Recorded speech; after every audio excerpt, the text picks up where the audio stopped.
champion for MRC. I am Tetcher, joined by Got Moxie, and we have found our Ignite representatives already. We have found our Ignite representatives. The 3 spots for the MRC teams have been filled, and now we get to see where they will land in terms of the power ranking between the 3 of them, because we've got some rematches coming through today, Tatcha. But Crownfall getting to rematch against Alta Zenith, the team that sent them to the lower bracket all the way back in round 8. They've been looking stronger. They're really starting to adapt quite nicely into a team identity, and I think this one might be a little bit closer than the last time that the two met. They've had a really solid run to make it through here. They've had to play against better and better teams as the matches have gone on. So Crownfall have just been slowly improving. They haven't had to hit the rad wall nice and early on, for example, to try and deal with that. So they've improved time after time, and they were able to cinch that 3rd spot for Ignite. But like you said, now they have to go into that rematch against Alta Zenith, who just had that rad GG match yesterday, meaning that they may have learned something from that. Yes, so I think we're definitely going to be seeing a whole lot of adaptations coming on through as we can have a look at some of our cosmetics that are going to be coming through. Coming to the shop, actually, already, the Captain America Cursed Captain costume is here. When a legend is bound by darkness, we get this amazing cosmetic, which is available from the store right now. You can go in, you can open up the game. Don't do it now, obviously. Stay here, watch the games with us. But after the stream, go grab this one, because in my opinion, it is one of, if not the best Captain America cosmetics that they've released. The Hellfire Gala one is, it's hard to try and decide between the two. And we've been seeing it a little bit inside some of our MRC games. And we were kind of thinking that we would not get to see Psylocke in our MRC games, but she has actually shown up. The chains have been broken. The stars have been claimed. And you can join in with the once captive Corsair. Freedom isn't given, it's taken. Also available within Marvel Rivals right now. And these 2 skins are bundled together, so you can get them both at a discounted price. What more could you want? Is it good games? We've got you covered on there too. Yeah, we really do just bring you all of the treats. I mean, the Marvel Rivals action is just going to continue all the way through the day. If you were following along with the Pacific Grand Finals, you know that one went the distance. We're hoping the EMEA goes the distance. And then in America too, which will be coming to you after EMEA has wrapped, the action will continue for even more. Best of 5 for the first one in our lower bracket finals. And then when we move to the Grand Finals, it becomes a best of 7. So a huge game of adaptation. We're going to be seeing a lot of changes. We're going to be seeing a whole lot of different compositions coming on through. And I'm really, really hoping when we look at this first match, we're already going to start to see a little bit of variations, because something that we have to talk about right from the start is that Crownfall are going for Doctor Strange. They're playing Doctor Strange so frequently. They are. Alongside the Invis woman, and there's pros and cons to that one, right? Mag is really, really good because you can give all of those team resources without necessarily having to be directly on top of them. Strange is really, really good for being able to shut things down, like Invisible Woman inside the Invisible Boundary, with the Eye of Agamotto followed up by the Maelstrom of Madness. And we said it's a rematch. This is a rematch. It's a rematch all the way back from March 7th, round 8 was when these 2 teams met up, when we were still in the BO3 aspect of the bracket. So already this series is going to go longer. And here's what they are fighting for right now. That prize pool, $14,500. And look at the jump. 3rd place to just getting 2nd place is $1,000 increase. But that is doubled if you get to 1st place. With Rad already waiting in those grand finals, it's a rough journey for these teams to try and meet them there as they have to go through each other. And of course, something we've already managed to close the door on, we have our Ignite teams for the pre-season. We are very excited to welcome Rad, Alta Zenith, and Crownfall to the EMEA Marvel Rivals Ignite.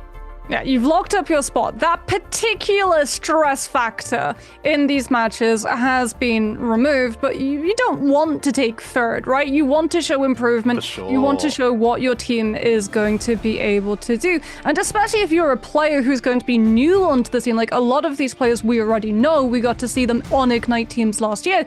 Some of these teams, though, if you haven't been following along with some of the tournaments in the grassroots scene or potentially over in the Saudi E-leagues, you might be a little bit more unfamiliar with these players, so it's about making your mark and showing what you've got when you head to those big leagues.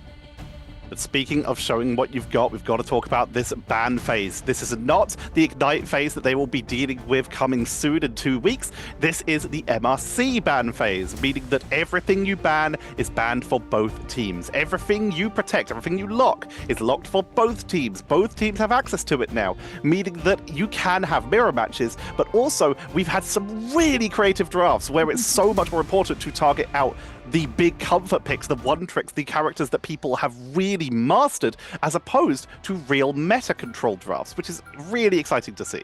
Well, we're headed to our first ban draft now, as we talked about. It will be Celestial Husk Domination up first, and right away we have to address the fact that Elsa is not the instant ban. Both of these teams, the last time they met, were more than comfortable playing the Elsa mirror, as well as the Gambit mirror. Now that we see Adam getting saved on the side of Alter Zenith, that might lead Crimefall down the path of having to take out the Loki to try to prevent the Loki-Adam stall composition, but this save here could still be something that allows them to potentially play that dive, as we see Alter Zenith went for the Daredevil right away so that MJD does not get to play that character.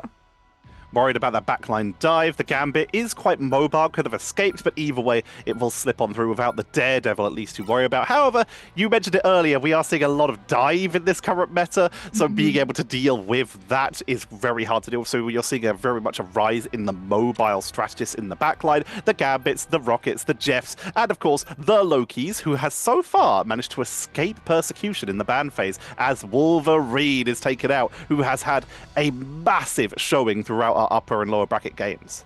It's going to be wild if we get Loki, Gambit, Adam. Yeah, that'll be a lot. It feels like one team is going to try to slow things down and stall it out with the res, but then if you forgo the Gambit Loki, then you're going to just get out-tempered by 2 casts of Raging Royal Flush, as we get the 4 getting removed on the side of Alter Zenith, which a lot of teams have actually started moving into when they're up against a dive composition. And also, if you're wondering why we're getting a Thing ban, that's targeting Rosa, because Alter Zenith, the big difference, well, there we go, Alter Zenith clapped back with a target onto Crimefall Strange. We talked about it, it's more of a comfort pick for them. I was actually talking to Abuhu about this yesterday, where they had a matchup and we were wondering why were they going for the Strange instead of the Magneto, and they said it was more of a comfort thing for them. So taking out the comfort picks for both of the sides, and we get not only Gambit, Adam, Loki through, we get Gambit, Star-Lord as well, which means that Mag Meteor M has to be ready to absorb the Galactic Legend empowered by Raging Royal Flush, or you're going to lose the Gambit matchup.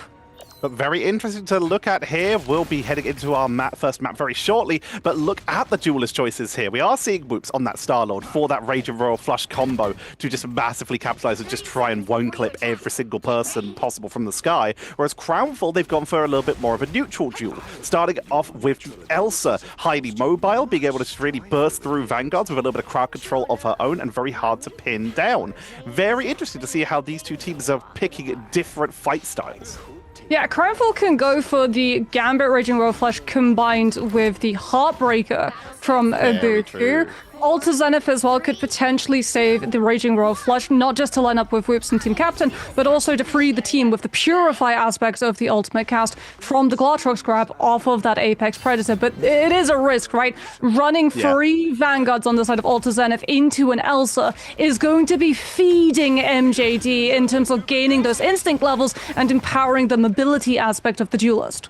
Whereas this doesn't really benefit Whoops as much. Yeah, they're going to be able to get a lot of ult charge by just unloading into those front lines, but no more than they might have been able to get in a double Vanguard composition. For now, they're starting on the flank. See, don't need to worry about the Vanguards getting ult charge there if you could put some pressure on the flank into the backline. And positioning-wise, we're seeing a very split setup for Ultra Zenith that pays off as they take out MJD right at the start here and begin to put pressure onto that front line, forcing out the regeneration domain as Abuhu is trying to get some counter pressure on the board, but is zoned down, forcing out the Raging Royal Flush early. This is the problem. Ultra Zenith were doing more damage to Crownfall's side. Twilight regenerates that ultimate far faster than Ultra Zenith, and they get to take the fight with first cast of Raging Royal Flush before Ultra Zenith have Mirror. MJD's back in the fight, comes back, starts cleaning on up, and Crownfall off of the back of that should be able to get the first cap because they already removed Exo from the equation. No Loki, no copied Gambit ultimate, no chance of evening the tables. What a pickup there by Crownfall. And you mentioned it, no Loki down. They will be respawned, which does mean that Ultra Zenith now have access to 2 of those Raging Royal Flushes with that God of Mischief. But when they push in, that means Crownfall, if they can hold and take some damage in the neutral, they're already building back up. Darby's on 91% for Raging Royal Flush. Twilight's on 49% for God of Mischief. They're catching it up very quickly while still holding the point and doing damage to Ultra Zenith on the way. Here comes the Heartbreaker into the backline, which is actually going to sap away both Raging Royal Flush options. Finally going to be pulled out for Ultra Zenith as Seventro is able to back away and find a safer position, but they have yet to find anything from it as Abuhu pulls on back, gets focused down, anti-heal onto them. MJD retreating from the main fight. Second Raging Royal Flush. Ultra Zenith, they don't want to give away anything here after burning so many tools. Heartbreaker into the backline. Finally they get pickups, but they had to burn basically everything for those pickups. Not just that, but you also have to worry about the fact that Crownfall, yeah, you managed to get the Heartbreaker into the backline, so Twilight doesn't get to cast the God of Mischief to go for a second round of Raging Royal Flush on Crownfall's side. It means that they have Gambit ult to be able to walk this next one, though. So Ultra Zenith, they have to make this Apex Predator really count. Monica's likely going to be using the Banhammer onto the Loki, but if you do that, the Loki just copies the Gambit, loses the taunt, and allows the rest of the team to walk, and there it is. Banhammer comes out, Twilight uses the ultimate, drops the taunt, still allows Crownfall to walk with Raging Royal Flush, and Ultra Zenith, they just have to kite out of this. They knew it was coming, they saved the Loki greens for this exact moment, and they have Whoops' ultimate to fall back onto when Crownfall close the distance. A huge pickup takes out Exo, looking for more on the fight. Whoops grabs 2, grabs 3, and they push back Crownfall expertly. Beautiful hold by Ultra Zenith, chasing down the last remaining member, Abuhu, which does stagger them a little bit. But Ultra Zenith, again, they were able to hold one more time. They burned a Banhammer for it, and of course they burned the Apex Predator. MJD still holding on to theirs, looking for an opportune moment, but they need to be burning it soon because Ultra Zenith have just taken the lead. They've got the Raging Royal Flush as well, so there's very little punishment here on the side of Ultra Zenith if they just stack their Vanguards, create this really insane buffer for Crownfall to have to brute force through with the Elsa ultimate, then Seventro gets to use the Raging Royal Flush, free everybody from the grasp, and the team can still go forward. And Crownfall, they really have to wait. If they want to wait for the Gambit ultimate, though, it comes at the cost of the point percentage. Darby's going to use the cast first, Ultra Zenith will mirror, and Rosa now utilizes the Meteor M to prevent Crownfall walking forward off the space the Gambit ultimate should have created. Heartbreaker dropped by Abuhu, team captain charging up almost all the way to theirs as well. Media M and the Apex Predator coming in from Crownfall. They're dropping everything onto this fight, and it might be enough, but FHD is picked off on the side. Exo barely survives. Rosa holding the line for the moment. Heartbreaker from team captain, and the Raging Royal Flush from Exo. Their timing is just a little bit slower than Crownfall, meaning they have the longer duration as they pick up one. Look for a second. Abuhu is melted. Darby is picked off, and Ultra Zenith are chasing them all the way back to spawn. Don't allow them to reset. Don't allow them to portal, and that's going to be point 1 picked up by Ultra Zenith. So something we have to address is the fact that Ultra Zenith, they came in, they lost that first fight with the Star-Lord. They knew that they wouldn't be able to get Star-Lord Galactic Legend plus Raging Royal Flush plays because you would win your ult economy fights, but you would lose the neutral. Elsa is a monster of a duelist who can clutch out the fight with just her base kit. There's too much damage that you would be lacking into the mirror, so Whoops goes for the swap, goes Elsa to match, and that's when Ultra Zenith start pulling ahead. Really good just understanding that, okay, the comp that we wanted to go with didn't work. Yeah, we would win the better of the Gambit ult matchups, but we would lose the map overall because we just would have too little point percentage to be able to play with. But speaking of that point percentage, Who's going to be able to take that first fight? If we start to look at the ultimate charges here, Twilight does have the option to open with a Raging Royal Flush, which could give Cramful the opportunity to go for an early push. But if they're not careful, if they don't keep those Purifies up, then Whoops' Apex Predator could easily drive them into one of the many choke points that are available on this map and take that early lead. MJD's at 57% for their own. Otherwise, this is going to be a fairly neutral fight. I mean, Cramful are just going to try and play first with Gambit ult. They're going to go fast. Looking at it. Like, if they wait too long, Alta Zenith just battery 7-char with the Gambit and they match. So there's the copy coming on through. Now we get Raging Royal Flush after Cramful have been able to take multiple angles and prevent Alta Zenith just kiting out and utilizing the Loki Greens as a smokescreen the way they did previously. And boom, there it is. First cast of Raging Royal Flush, wipe the whole team. The Raging Royal Flush came on out. There was an attempt at the counter from Whoops, dropping in that Apex Predator. All they did was deliver a Boohoo directly into their face, who proceeded to drain them and get the pickup. And overall, Crownful are just continuing to drive back the stragglers of Alta Zenith. They're going to get the first points here and start to build up not just the percentage, but towards more ultimates. Derby at 97% towards their own Raging Royal Flush here to try and keep this momentum going in their favor. 7-char will have match. This time, Rosa could flip it as well with the Meteor Am looking for a pickup. But again, Cramful just go fast. Out comes the Raging Royal Flush. They have to mirror it. And Cramful, with more ultimate economy and control of high ground, will be able to just start getting the better of the start of this fight. But when it goes to long-term, Alta Zenith have been able to make its point. They had Loki Green, so they didn't lose too many players. They can still invest Meteor M, and now they can try to target down Cramful's win condition of a Boohoo. No Heartbreaker, no way of sapping out X's ultimate. Alta Zenith will be able to get both Raging Royal Flush and Heartbreaker.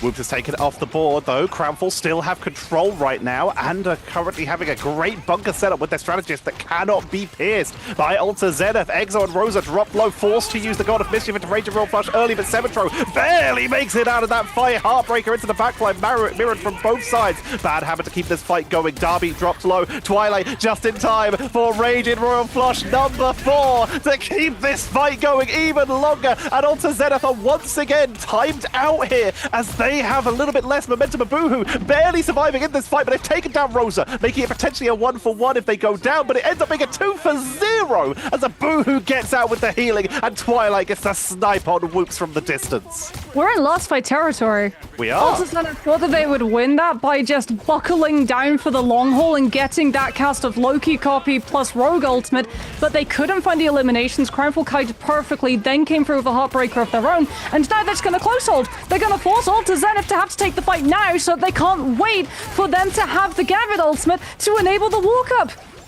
And there's no option for Portal, with Strange banned out earlier by Alta Zenith, so they don't even have the reinforced tool of their own, and that is taking us to 1-1 in our first map of this lower bracket finals. Okay, Crownful spiraled that whole round off really of just did. having point control from winning first fight with unmatched Raging Royal Flush. But now, Tatcha, it truly is a coin flip because Alta Zenith have Raging Royal Flush, Crownful have Raging Royal Flush.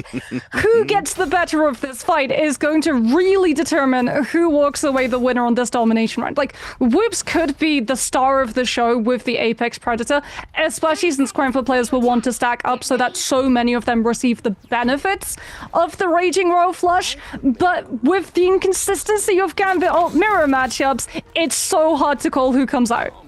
Derby giving all the Crownfall fans a little bit of anxiety as they do what Invisible Womans do all the time and hover their ultimate to make it look like they're about to cast it and give everyone a small aneurysm. But like you said, the Apex Predator from Alta Zenith could be a potential play here. If we look at the other side, what are other ultimates that are near to charge? It's going to be low with 80% on Meteor M. 10% higher than Rosa could be potentially used to try and get a quick snipe onto someone. And look at Derby. He's so ready to pull this trigger early.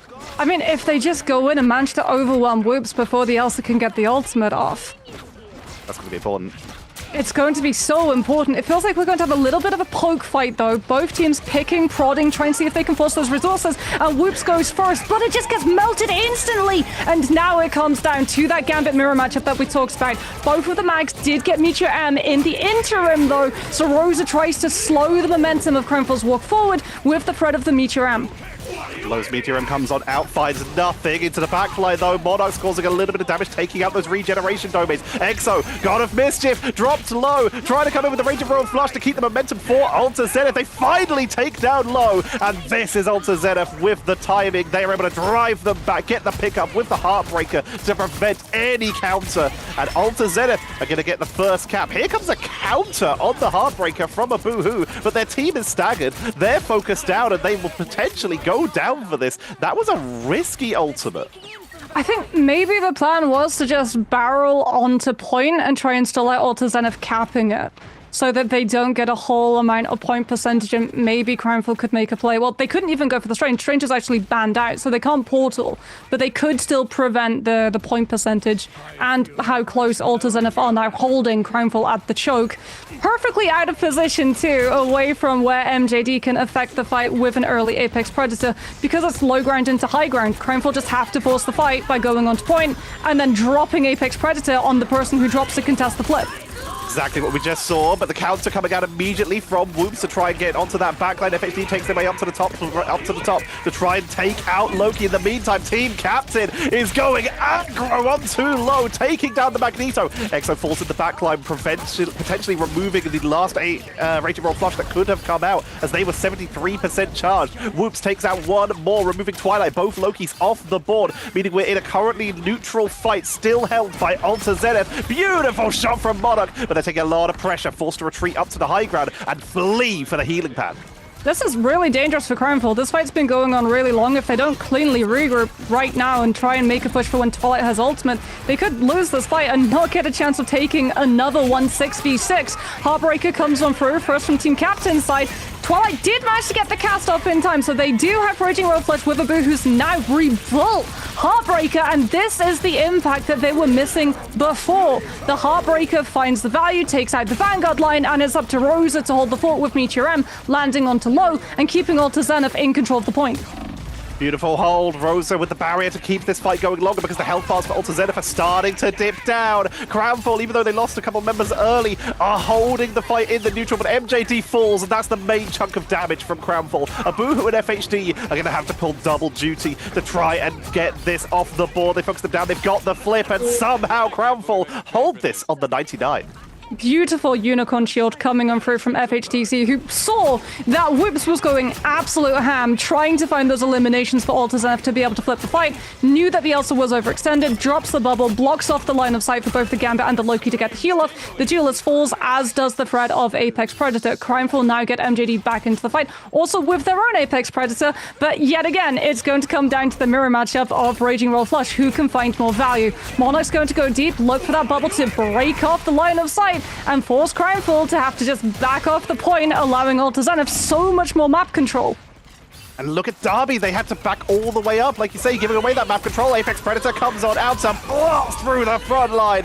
Boohoo and Low are both gone off the board, and with no one holding the line now, it's down to the Deadpool. But Alter Zenith aren't going to give them the charge. They are looking for anyone who even steps onto that point, trying to focus. Raging Roll Flush number 2 coming on out, Fluffy Unicorn Shield to buy a little bit of time. This is an incredible hold from FHD to give as long as they can for any kind of reinforcements to come on in for Crownful. But down they go. Twilight falls, and Alter Zenith are picking them off one by one. Meteor M from low for one last chance of the turnaround. MJD able to take out Seventro on the high ground, and Crownful, they're scrappy, but they're giving it all they've got. Down goes low, though, and everyone's off the point. Alter Zenith hold it and take map number 1.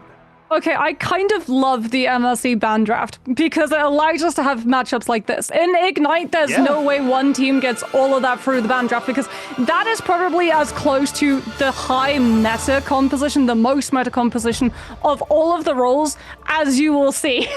We got the Elsa through, we got the Vanguard Deadpool, we got the Loki, we got the Gambit, we got Magneto. Like, it was pretty much just mirror for mirror, pound for pound, ultimate for ultimate exchange. And when both teams have the same access to the heroes, it comes down to pure mechanical skill and understanding of tempo. And that's what Alter Zenith are perfectly able to punish when they have to play into retake. It's Monarch who opens up the space and allows the team to get onto point, to get into position, to farm up 2 casts of Raging Roll Flush, and to let Whoops go off the chain. Whoops getting huge value there. 11 final hits, can he take it down 6 times, 27 and 6 total in terms of KOs.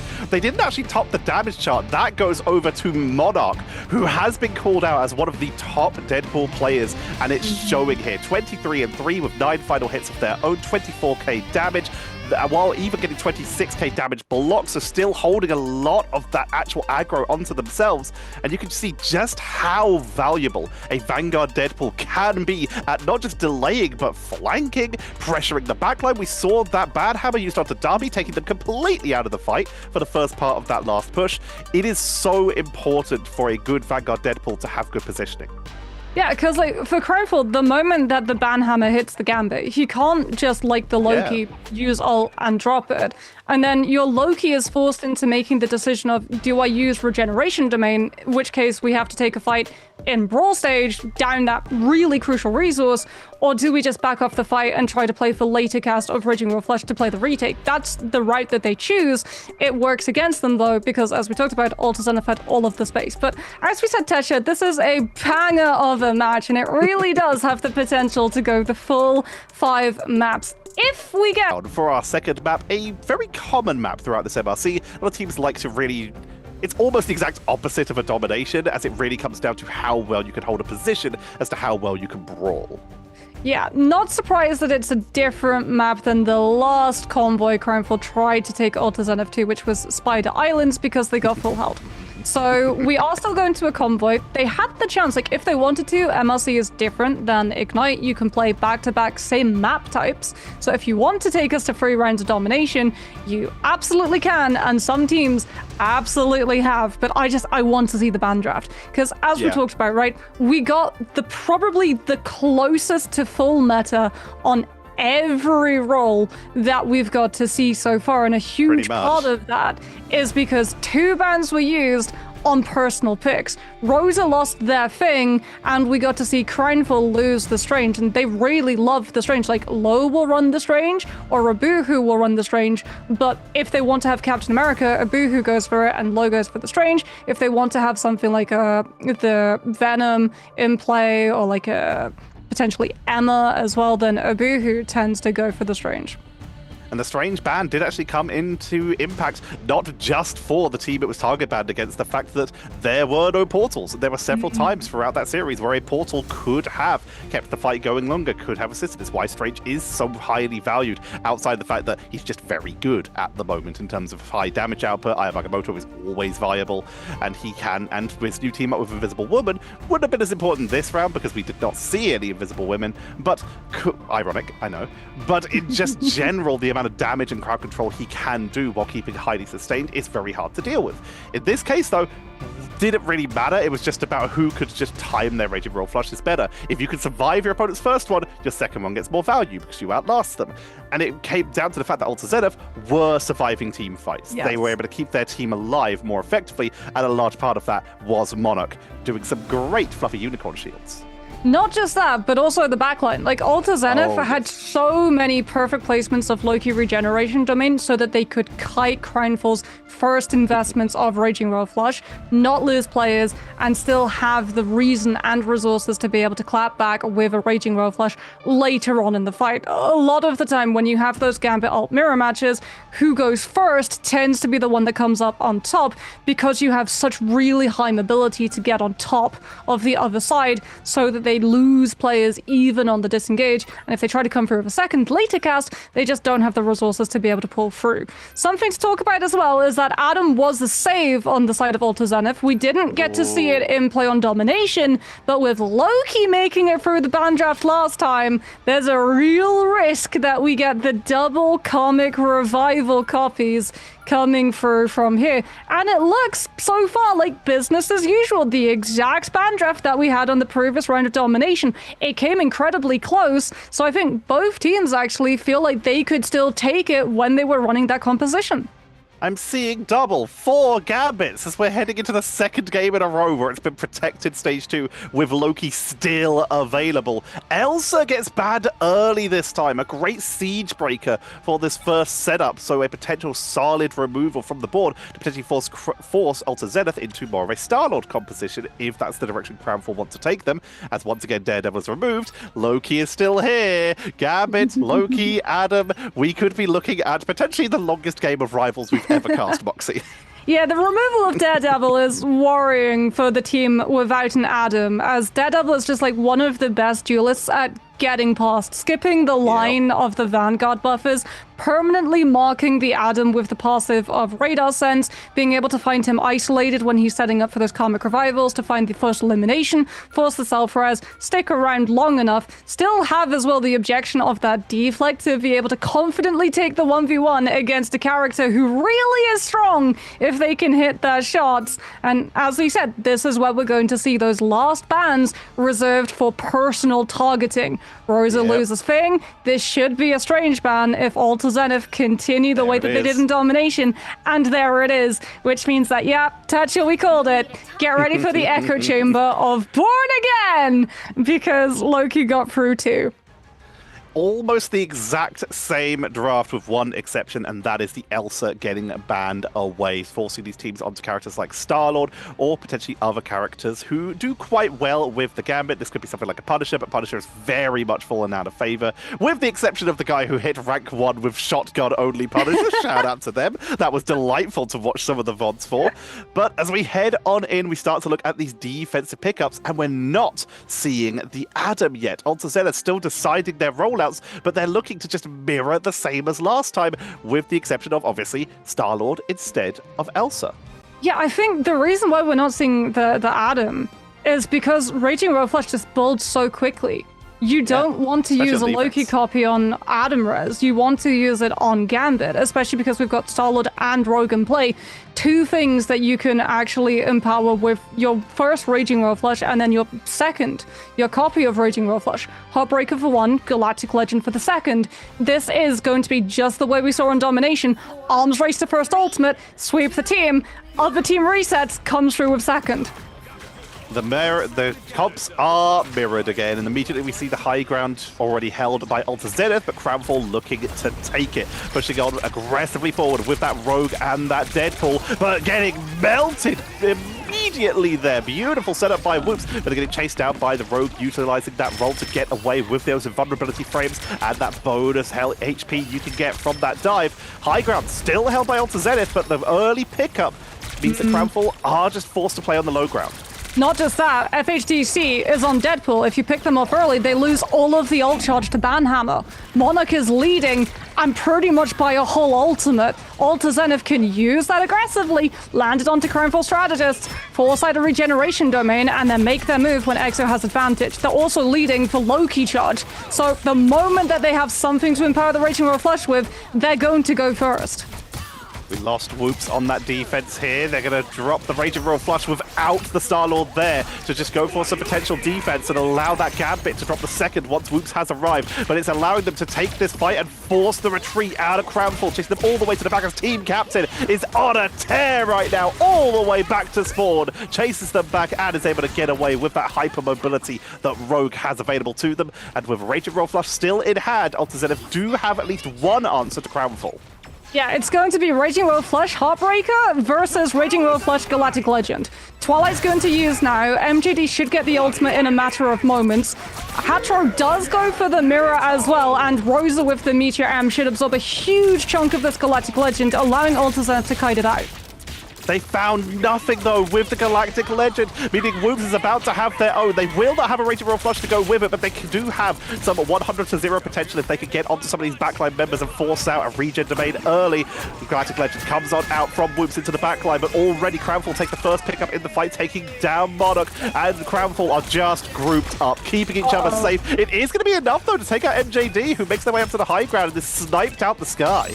Yeah, Crownfall stacked. They used Regeneration Domain and Meteor Ram at the same time instead of waiting for Meteor Ram to break, so that's why they lose one player early, but Zenith just can't find an in at the moment with how grouped up Crownfall is. Whoops can find these isolated picks, gets another one onto Derby, but the actual objective itself hits the checkpoint, and Crownfall get time added to their bank and space that they can now take, pushing up, removing it from Zenith, and making sure that they can keep a track of the movements of the Star-Lord as well as that Deadpool, so that Zenith don't start getting that ultimate generation to beat Crownfall's tempo. Shots coming in, Monarch getting a lot of damage, but the problem with that, you mentioned it earlier, is that's building a lot of ult charge for Twilight in particular, already up to 98% for a God of Mischief. FHD in the backline comes on in with that bad habit to try and put some pressure onto the board, but it's just tanked on through by the members of Zenith who hold their defensive position, but they're very split right now. Here comes the first clone, Raging Royal Flush from Crownfall as they try to go fast, diving into the backline. Team Captain takes out low immediately, whoops on the flank, unable to find an immediate pickup, but the chase is on as Crownfall are routed back to spawn. Zenith are going to be pushing for a little bit more. If they can find Derby, that would be huge, but no, the Gambit makes it out, and Crownfall have a win condition to be able to push choke in this next fight. It's going to be Star-Lord v Star-Lord, Raging Royal Flush v Raging Royal Flush, but Crownfall are the only ones with Meteor M to absorb part of it, which should give them the lead, especially if Abuhu gets into the team first, gets to use the Heartbreaker, but doesn't manage to sap away both the Gambit or the Star-Lord, so the Mirror ult trait is here. Whoop taken out as MJD on a beautiful flank, but is wiped off the board by Rosa. It's a Star-Lord for Star-Lord fight as Crownfall are still trying to make the most of this as Zenith are forced back into a very risky corner with Abuhu keeping them there as the push comes in from Crownfall. The cart moves forward and the split is beautiful. Zenith are forced further and further back as MJD returns to the fight. The car is moving closer to this second point and Crownfall are picking up Zenith one by one. The health bars drop lower, and who is really left to touch the point through a regen domain? Here comes the Raging Royal Flush, mirrored from both sides to try and give them any last chance to force Crownfall off the point. It looks like Zenith did it. They clean out two. They hold the fight. They force them at least around the corner. If they can get one more, they might be able to hold it here. Here comes the Heartbreaker. Team Captain has the Rogue Ultimate, barrels into the whole stack of Crownfall's players, and everyone has to kite, which means that they're just fodder for the Star-Lord tech chase. And they're going to lose. They're going to have to back out. They're going to have to rely on a fast reset and come back with a cast of Raging Royal Flush to open up the way. But Zenith are in such a better position in terms of ultimate economy. Gambit ultimate to match, but Galactic Legend to be able to beat through. Twilight needs to hold on to that regen domain, needs to potentially stack a couple in case they get burned through quickly by Star-Lord. For now, though, position held by Zenith. They move up to the flank just in case Crownfall are trying anything sneaky. Immediately Crownfall, they want to take space. They do not like to give any opportunity over to Zenith to try and gain positioning. Raging Royal Flush comes on out. Galactic Legend from Whoops into the backline. Meteor M from low to try and mirror it. Block out at least some of that damage, and it will absorb a little, but it's not enough to protect Abuhu, who falls. MJD's going to mirror Meteor M from Rosa to counter it. Bad Hammer on the backline means the healing output is going to be massively nerfed here. MJD forced off, dropped low, and Zenith have a beautiful hold here. Deep in the backline, FHD was trying to make something happen, but it's going to get picked off alone. No Strange, no TP. It's up to low, swapping to the Captain America, trying to provide the disruption as well as get the tap onto the card so that Crownfall get the opportunity of utilizing Twilight's ultimate, but EXO has the match as well, and Zenith have the closer respawns. Crownfall can find eliminations, but if they don't find the full team sweep, Zenith just come back into these fights so much faster. Raging Royal Flush available on both sides with the God of Mischief. Trigger's going to be pulled by Twilight first. EXO mirroring immediately to make sure that they can take this fight low. It's reached the point, but it's dropped low and melted by Monarch. Pushing on through. The Fantastic Car creeps towards that final point, but with one member down on each side, it's fairly even, but Crownfall are losing huge health pools. The Heartbreaker catches a boohoo, so they can't drop their own. Raging Royal Flush from Derby. It's the last chance Crownfall have to push on in. Galactic Legend to melt through the backline, and it's gonna be Zenith from the sky holding it. Bad Hammer comes on out, and he just tanks through it. Crownfall are not giving up without a fight, though, Moxie. Yeah, Heartbreaker comes out from the side of a Boohoo, but Alta Zenith still have players. Rose is coming back on the Venom just to refresh the player count. And that means that it's up to the Galactic Legend from MJD, but he has no team to be able to support him. The Rogue has to stay on the cut or OT runs out, and the Star-Lord alone won't be able to make a dent. No Strange, no TP. Twilight comes back with a regeneration domain, but it's a Hail Mary, and the moment the Star-Lord falls, Loki's not in position to tag on, and that is where the cart stands. Oh my goodness, what a hectic last fight. But as we talked about, Alta Zenith getting those closer respawns.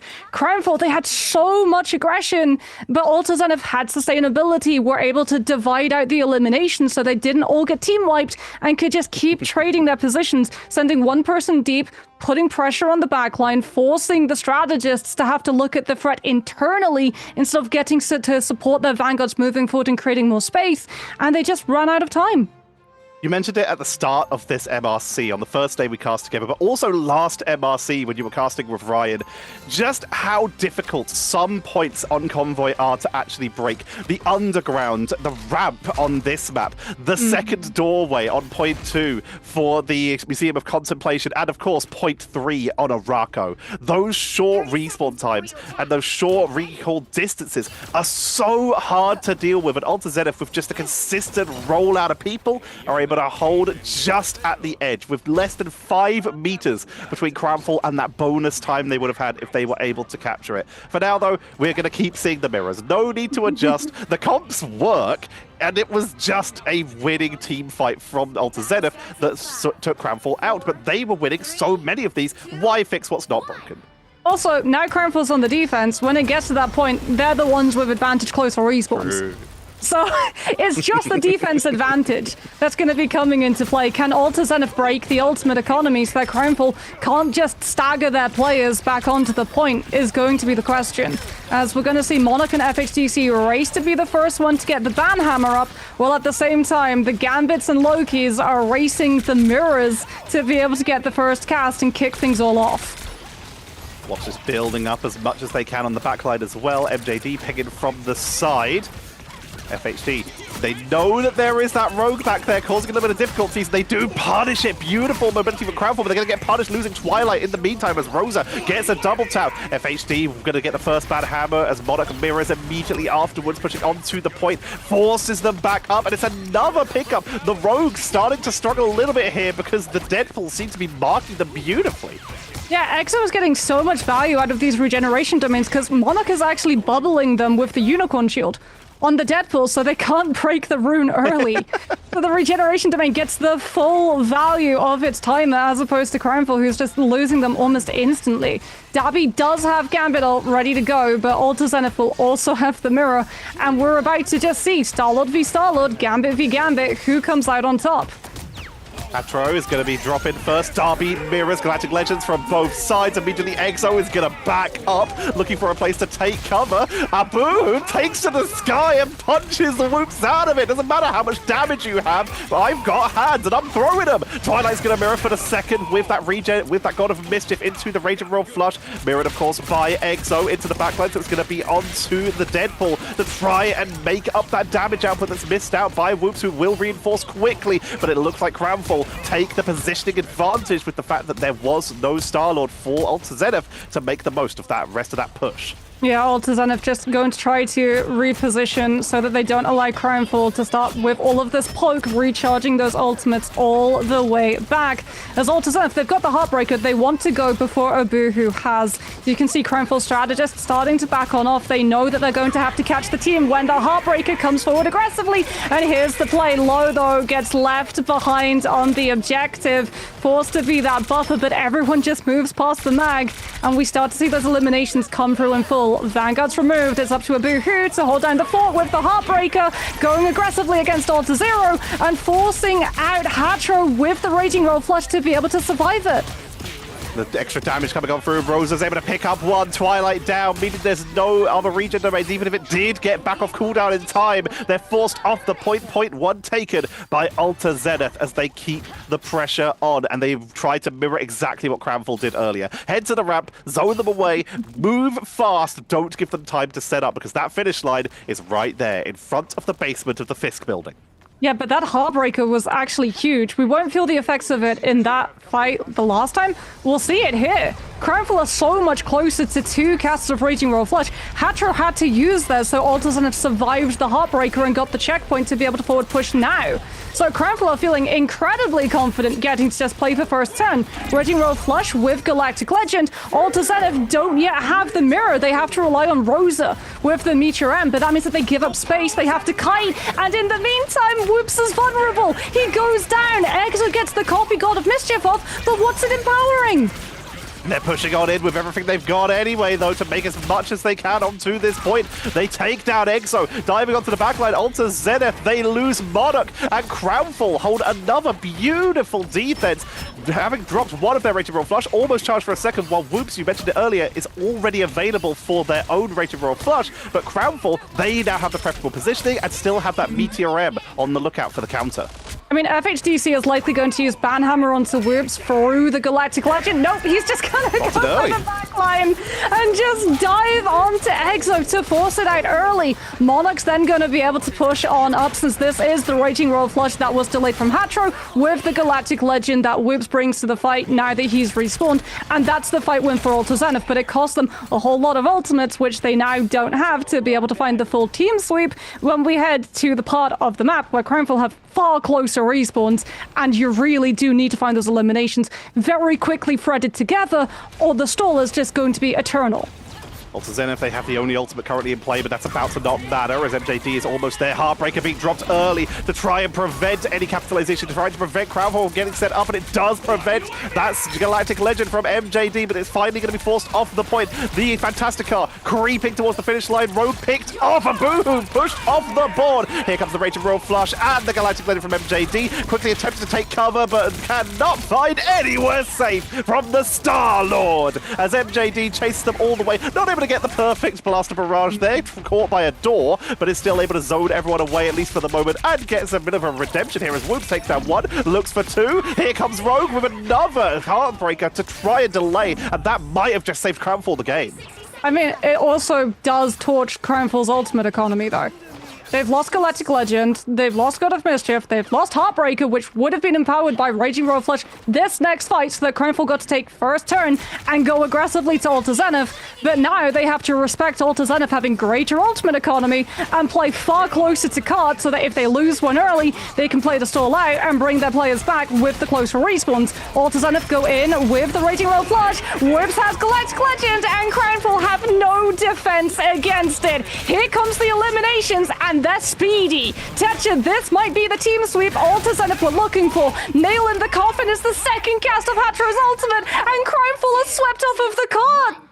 Don't give them time to recover. Do not give them time to get up, knock them down, and keep them down. As Alta Zenith used that double Raging Royal Flush to control that last fight, and they claim the point. They are now 2-0 up in this series, and are closer and closer to that grand finals match versus Rad. It's the forces. It's the forces of the ultimates. Like, Alta Zenith getting 2 forces on the Heartbreaker, especially when they were so close to that last checkpoint on second, it saves them the game.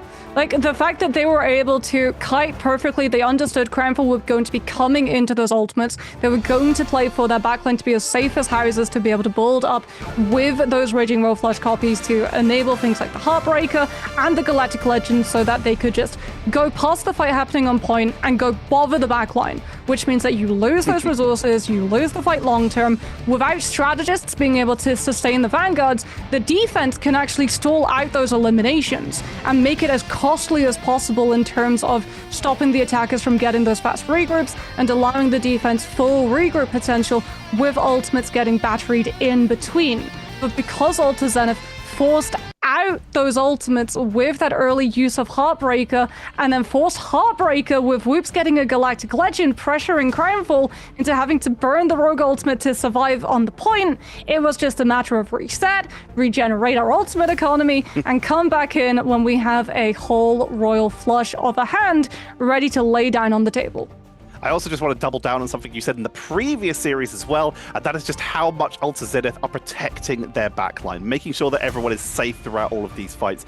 If you look at the actual eliminations for them, they're actually pretty similar. That's not the point I'm getting at here, but who's the biggest threat to that backline, at least in the neutrals? It's going to be the Deadpool trying to dive there, and that's where we see the difference. Monarch went down 4 times, FHDC went down 10. He was focused, he was countered, and that kept the backline of Ultra Zenith up throughout those fights. Can they keep that momentum going? We're going to head to a quick break, and when we come back, we will see if Ultra Zenith can get the clean sweep, or whether Crownfall will begin the reverse sweep.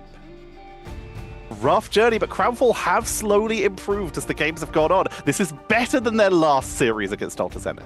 Yes, I just want to see, like, at what point do we turn away from using the last bans for personal picks of Strange and Thing? Yeah. And do we address the elephant in the room that is Loki Gambit making it through the ban draft? Not once, but twice. And there we go. We're starting things off yet again the same way. Okay, Mantis, Wolverine. and then Wolverine, and then Adam save because it's Convoy. He's yet to be played. Yeah, but it's like, it's still leading Crownfall into thinking, what if it actually is the Adam composition? Okay, different plays. Daredevil. Okay, if it actually is the Adam, they do have a flanker who can go all the way around the fight happening on frontline and mark the Adam's positioning. I really, really hope now that we see a ban against Loki. They banned Elsa last time. Loki Gambit! It's different, but that means we are still open to Loki being here and going for, instead of Gambit never folds, going for Born Again over and over again. So delightful. We're going to have a different way to delay the game if Loki makes it through, as Jeff is taken off the board and Elsa is protected this time. I feel like Ultra Zenith are actually going to go with the Adam composition this time. Like, they're banning the Wolverine so they can't get the last stand off onto the res position for Karmic Revival. They're banning the Jeff so that Jeff can't just eat the Adam when he still has self-res and take him off the map so the self-res can't proc or get the eat onto the position of the Karmic Revival the way that Wolverine does. We're seeing the Elsa save, as we already talked about, like on Domination. Elsa didn't even make it into a save or ban slot. Both teams were just comfortable playing with it. So I feel like for Crownfall, it's okay that that's going to be able to come on through. I just want to see these 2 last ban drafts. Is it going to be Thing, Strange, or do we take out something new? They take out the Vampire, which I think is a really good way of playing it because Ultra Zenith's Monarch has been just really winning and turning the tides of fights with things like the bubbles to block off the heal line of sight. And there it is. Loki is removed as well. We're free! We don't have double ultimates, and we actually get a completely different draft for these teams. Everything is going to be mixed up. We don't have to just worry about who gets to charge up ultimates in timing, but Adam does make it through, and with Ultra Zenith starting on defense, they are looking at that immediately. Yggdrasil Path, a solid map, very leans heavily on portal reinforcers for this first point, and Strange has also made it through the ban phase for the first time this series, Moxie. So has Groot, which means we're going to be seeing Strangling Prison lineups. I mean, Groot's really, really good for Strangling Prison setups.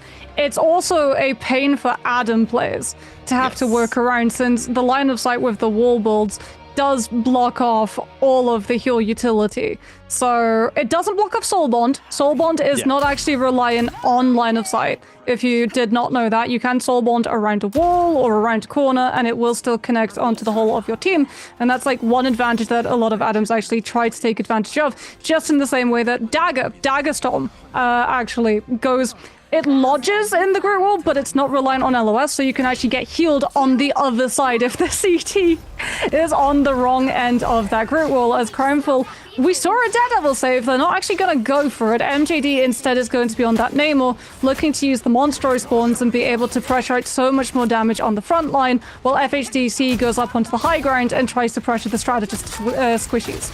And of course, that classic combo of the Strangling Prism into the Horde of Proteus gives Crownfall a main wombo setup to try and go on through this early push. FHD on the flag, taking a lot of damage here, but is able to get a beautiful pickup onto Rosa. No rocket or anything like that for the revive for Alta Zenith. It's just Monarch, who is currently a ghost, so he will not be bringing anyone back anytime soon, especially as he's only on 36% charge. And this is a beautiful first push by Crownfall. Portal to block it off to prevent any reinforcements, and that's just going to be first point for Crownfall, unless Alta Zenith can get a great block down here. Beautiful group walls. They're going to get onto the point just in time, but it's just Mag. Everyone's just getting funneled through one by one. Apex Predator for the finishing blows. The portal is still holding them back. It's only from above, but this is a solid fight for Crownfall. The invisible boundaries coming on in. Team captain with the portal to buy time, though. Apex Predator as Crownfall are starting to run low on tools, but there it is. Horde of Proteus is the last tool they needed,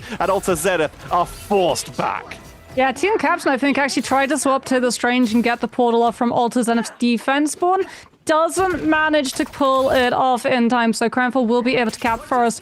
Also, since the ban draft let both the Thing and Strange through, Low is on the comfort pick of the Sorcerer Supreme, getting the new team up with the Invis Woman, so more healing, also a whole lot more damage. As we can see, the Alta Zenith have lost a lot of map space currently, have to be very careful they don't overextend and find one of their vanguards totally isolated by the construction of those Great Walls, as with first hold broken, they're off of the Adam composition without Karmic Revival getting bull. Rough times for Alta Zenith. That is a huge tool to not get value out of when you commit to it so early, and to commit to it in every single one of your bad phases so far. Crownfall are putting a lot of pressure on invisible boundaries. Going to be dropped nice and early. Immediate rush on in. Apex Predator grabs two, trying to take them all the way out of the invisible boundary. Beautiful mobility by FHD, but it's not enough for a finishing blow. Horde of Proteus into the backline. Ayamagamoto straggling Prison to burst through Alta Zenith, but it only grabs one. Eternal Bond from Exo is keeping them topped up and keeping this fight going. Alta Zenith do have really close respawns, as well as huge amounts of sustain with the Eternal Bond. Rosa can wall off the disengage, they can catch more players, find more eliminations, and start to get this regroup and space back in control. You still have to be pretty wary about Crownfall having both the Eternal Bond themselves and the Horn of Proteus on the side of MJD, but the closer to choke you hold, the further Darby will be able to use the Eternal Bond to influence the fight when Alta Zenith kite out of it, or they just want to bait it. Whoops is going to come on through with the Apex Predator, and they tried to go for an early wall-off with Rosa looking to capitalize on the players getting stuck before Darby can save them with the ult. Rosa does get taken down, though. It's going to be a group-for-group play out here. Eternal Bond is dropped by Darby. Knowing that they have even numbers, it's time to pull the trigger. Invisible boundary for Hatro to make sure they have it. Ayamagamoto into the backline, blocked by Magneto. Great wall by Team Captain with Horde of Proteus. Hovered, but not dropped yet into that backline. Looking for their opportunity. Apex Predator once again trying to isolate, but it won't find a lot here. Gets one isolation, but it's the one they needed. Whoop's taken down. Straggling Predator brocked out once again by Team Captain with those walls. Doing such good work, but the damage is just overwhelming. Meteor M is going to try and buy some time. There's a Dark Force teleport just in case, but it did not matter. Monarch takes out a Boohoo, and Crownfall, they are being slowed down here. Exo has to be very careful how to use Eternal Bond. MJD does have that Horn of Proteus to just drop on the Cloak and Daggers position mid-dash, so Crownfall might not even try to go for the group plus Namor combo. They might just look at taking Exo out of the ult halfway through it.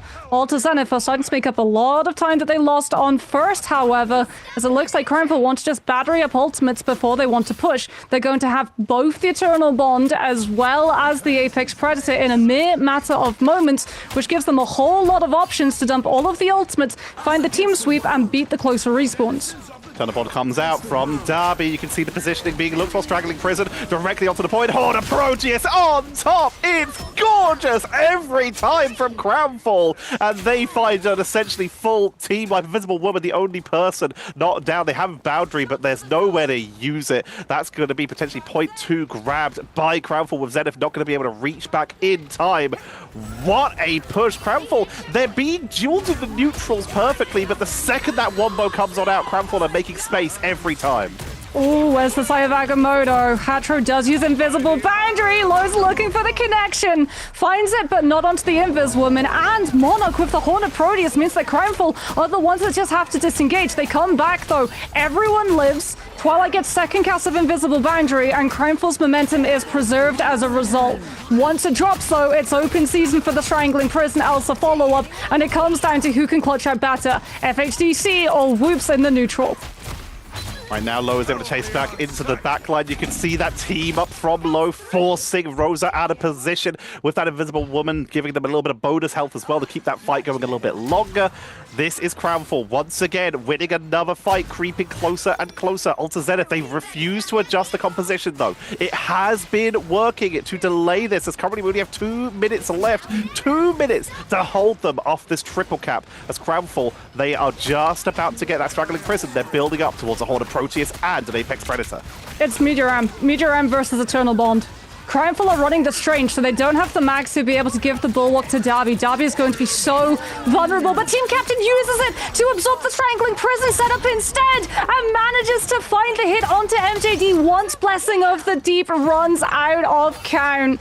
Ultra Zenith, they use that to shut down the Groot setup, but that does mean that Crimefall get a free Eternal Bond off in this next fight.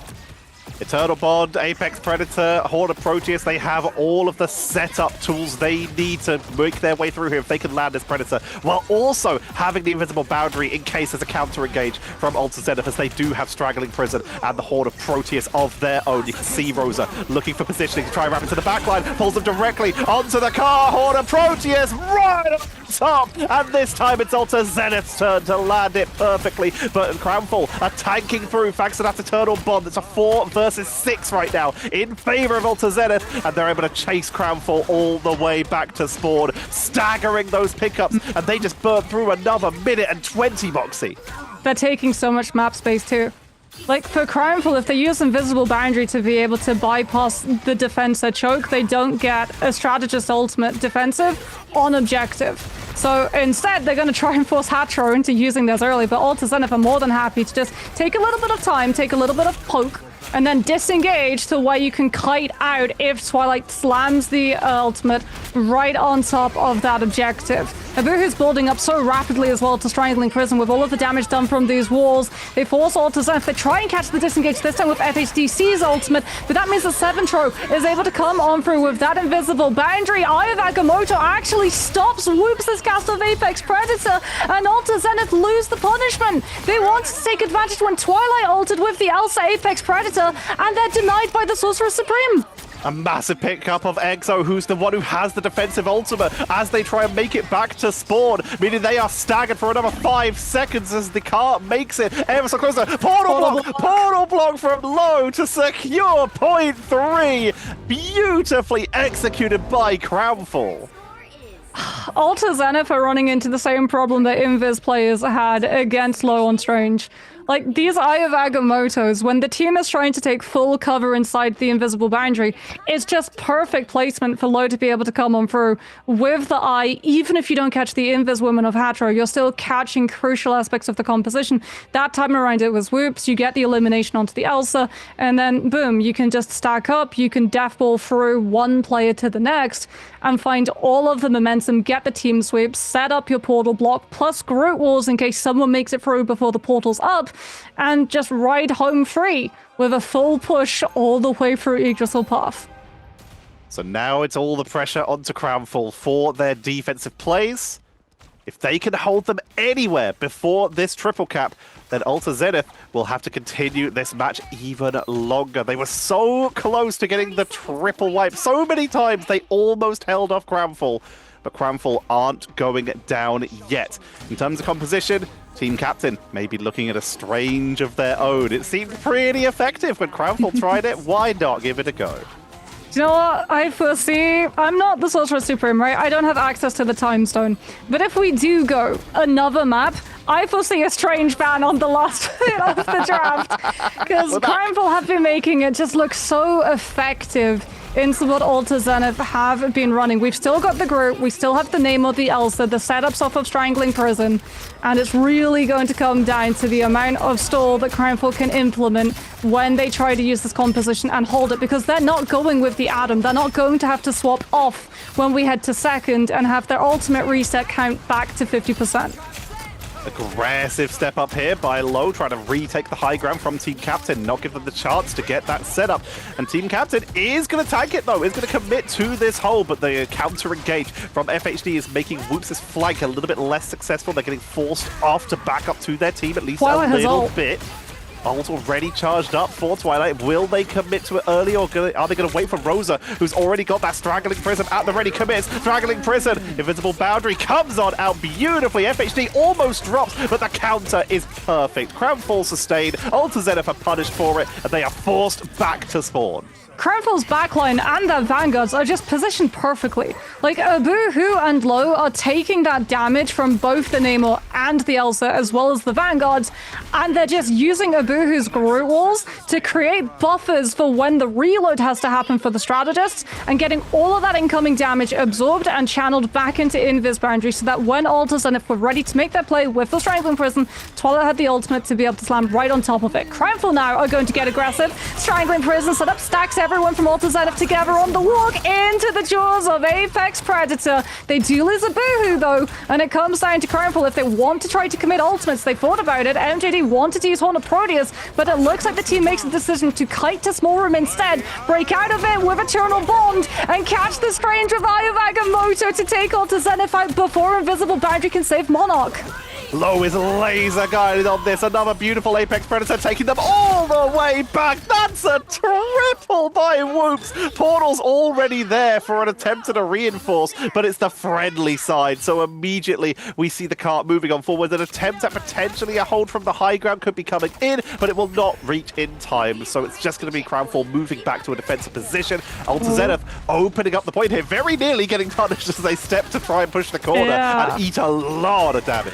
This is the trade-off. Crownfall didn't go for a teleport back onto cart to contest first. They went for early contest on corner instead, so they have more map control when the fight starts to break out. Alta Zenith, though, they're the ones getting to absorb all of that incoming pressure and channel it into strategist ult builds, as they've been able to spot out Low, isolated, potentially vulnerable against these Groot walls, plus the Elsa damage on top of it. But he's still able to, with the help of Seraphim Shield, the break of the Groot walls into both the Invis and the CD stall. And wait a moment, FHDC, do they know? Elsa's behind. This is about to be a huge cast of Apex Predator. If Alta Zenith aren't ready, he gets so many of them, and Exo disappears amongst the Glartrox. But now FHD is very alone back here. Can they get away? They're going to try and take the high ground, bounce it over, force physics. Absolutely not. But the fact is, they forced Alta Zenith to back up to chase him, meaning they weren't grouped up. Corners retaken by Crownfall. They sacrificed a 1-for-1 for it, but Crownfall got a much better position out of it.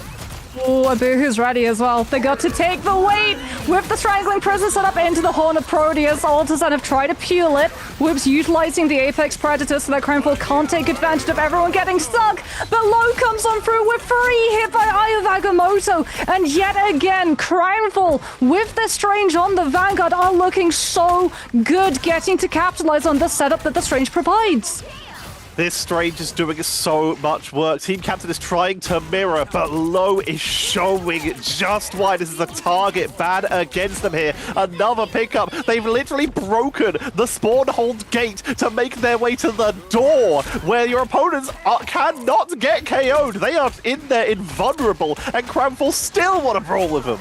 HDC is going for a close Elsa Apex Predator again. Third-person POV from Rivals. You get to scout where the players are without them getting to see. It's a solo ultimate onto Hatro to try to pick up the Invisible Woman before Invisible Boundary. They don't get the catch, but they do force the Invisible Boundary. And MJD gets a crystal clear position to send out Horn of Proteus. Trades come on through from both sides, though. And Crownfall being so close to Alta Zenith spawn, they know that the regroup from Alta Zenith will be far faster. They want to just make sure that they can still control those lanes. Strange guards main, Groot holds the right side, and Alta Zenith lose a whole lot of time to get to walk. Talking of those comfort picks, Team Captain has abandoned the Strangers onto the thing, already building up towards the clobbering time, is looking for an opening. Here comes the Apex Predator, nice and early. Mirrored on both sides to try, just from Whoop, just trying to get an early setup here. Team Captain's taken out early. Rosa is caught by the eye of Agamotto, and Crownfall shut them down again. Right back to the door. Darby is able to cancel out the Apex Predator damage. He waits for the Apex Predator and then shadows the Glotrox's path with the Eternal Bond. Team Captain, like, the thing would have been really good to shut down the Strange since melee damage goes through Seraphim's shield, but it's also incredibly vulnerable to getting walled off by the Groot, so you lose line of sight and you can't jump back to your players. So Team Captain actually goes to the Angela instead, just looking to try and get into that backline past the bouncers that are the Vanguard line, so Alta Zenith finally gets the opportunity to walk. Exo moves the team forward with the Eternal Bond, but here comes Crimefall, Strangling Prison, Horn of Proteus set up, and right away, there goes Alta Zenith's bodies. Invisible Boundary will come out. Alta Zenith looking to fight here with only 30 seconds remaining. They want to try and take a neutral. With MJD down, all ultimates about to be off the board. Crownfall have no tools left to try and fight them back. Alta Zenith with the ultimate advantage. All of Proteus looking at that doorway very hungrily. If Crownfall wants to step out, this could be dangerous for them. Already a lot of damage onto Groot to try and take down a Boohoo early on in the fight. Whoops with the wraparound. You don't want to be there, buddy. Taken down. And suddenly Alta Zenith have the momentum going again. Apex Predator point blank in a building. It's the Thunderdome, takes them down, and the Aquatic Blessing for a delay, allowing for Portal. This is still going. They're so staggered, but Eye of Agamotto will land, buying even more time, but it's just one by one, Moxie. Crownfall cannot keep sustaining like this.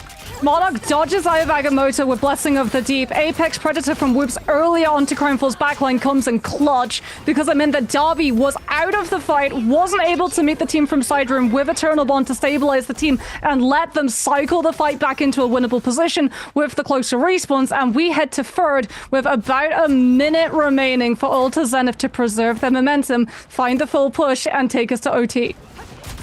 High ground, of course, is going to be in favor of Crownfall on this defensive position, but they want to push up. They don't want to give away free space. 1 minute remaining. That's less time than Crownfall had at this exact moment. Here comes the Heaven's Retribution immediately into an Eternal Bond to break them out of it. Invisible Boundary going to be mirrored from the other side from Seven Tro to make sure they can contain it, but it's not enough as FHD finds the opening, takes down Whoops, removing a huge chunk of damage from the side of Alta Zenith, who are running out of time, and they're all staggered on the respawn. Okay, this is really risky for Alta Zenith. Like, they do have Strangling Prison. If Crimefall stack up for a close hold here on Choke, Monarch gets to come on through with Horn of Proteus, or potentially Whoops comes through with the combo of the Apex Predator, since it will generate up far faster, which is why Crimefall, they're not holding close, they're not stacked up. If the Groot ult comes through, it catches one, maybe two, but not the whole team. Instead, they have to try and force the disengage, and there it is. Exo buys the space, Crimefall stack up to try to get out safely behind the Strange Shield, and they all get hit by Rose's ultimate with the follow-up damage.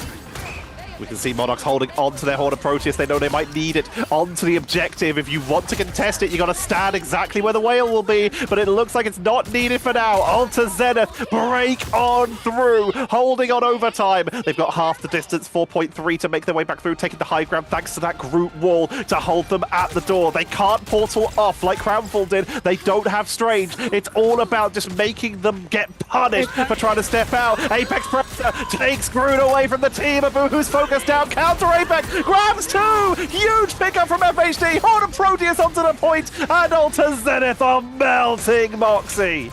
I mean, the writing was on the wall with the ultimate economy. Crownfall had Apex Predator to retake the high ground and find Alta Zenith's backline when the rest of the team was pushed up trying to punish the spawn walkout, and then when the fight moved to objective, because, hey, it's OT, Marvel Rivals is an objective-based game. If one of you isn't on that cart in OT, you lose the map automatically, so it's just prime real estate for Strangling Prison, corner Proteus combo, and if you try to dodge out of it, you're off of the objective, you lose. If you stay inside of it, you're in the ultimate wombo combo, you lose. Really good turnaround coming through from Crownfall, and I really do predict that we're going to see that last ban come through from Alta Zenith, not on the Loki, but on the Strange, because oh my goodness, was low insane. 77,000 damage blocked by Strange. Like, yeah, Groot blocked 85k. That's par for the course. Rosa blocked 91k. Strange blocking 77,000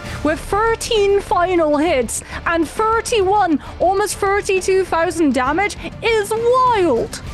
39 and 5. The only other player who came even close to that ratio is Abuhu, who went 42 and 10. A monstrous performance from Low, exactly why sometimes comfort picks are worth banning out, and I couldn't agree with you more. It's time to send the Sorcerer Supreme back to the Sanctum Sanctorum by banning that out if Alta Zenith wants to try to secure their spot in those grand finals, because Crownfall, what an incredible push. Oh, we're for sure. Like, Alta Zenith, they do get the opportunity. They lost Yggdrasil. They can take us to a map of their choosing. Potentially, you go back to Domination. You go for the ban on Strange so that Crownfall can't teleport back into the fight and also get access to the comfort pick. But we'll have to see what exactly Alta Zenith want to do. They're still on match point. One win closes out the series and sends them back up to that rematch against Rad Esports. We'll have to see. We'll be back with the next map after this break.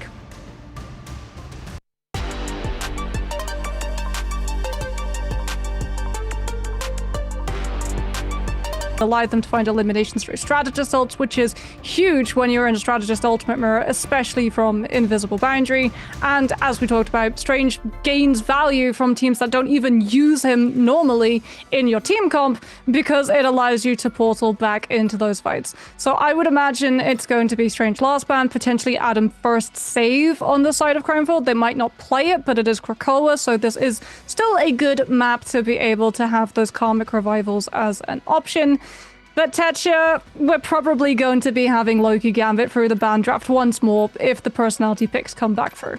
We're starting to see that Mantis ban once again, so yeah, we're looking pretty familiar so far. Unless Crownfall wants to early protect Strange to prevent Alta Zenith doing that, in which case that would be super risky. But again, this is Domination. It was pretty close to working for Crownfall in that first matchup. Speaking of which, as Wolverine is protected early this time, finally going to be making it through, we got to talk about Domination in general, because we've seen teams like Rad just winning every Domination they've been given. But the fact is, that's important, especially in MRC, but also in Ignite. Every single series you will ever play in professional Marvel Rivals for MRC or Ignite starts on Domination. You have to be good at that. And right now, Alta Zenith have been able to take the first Domination we've seen. And if they can keep that momentum going, that could be a very good sign for them as we head into Ignite.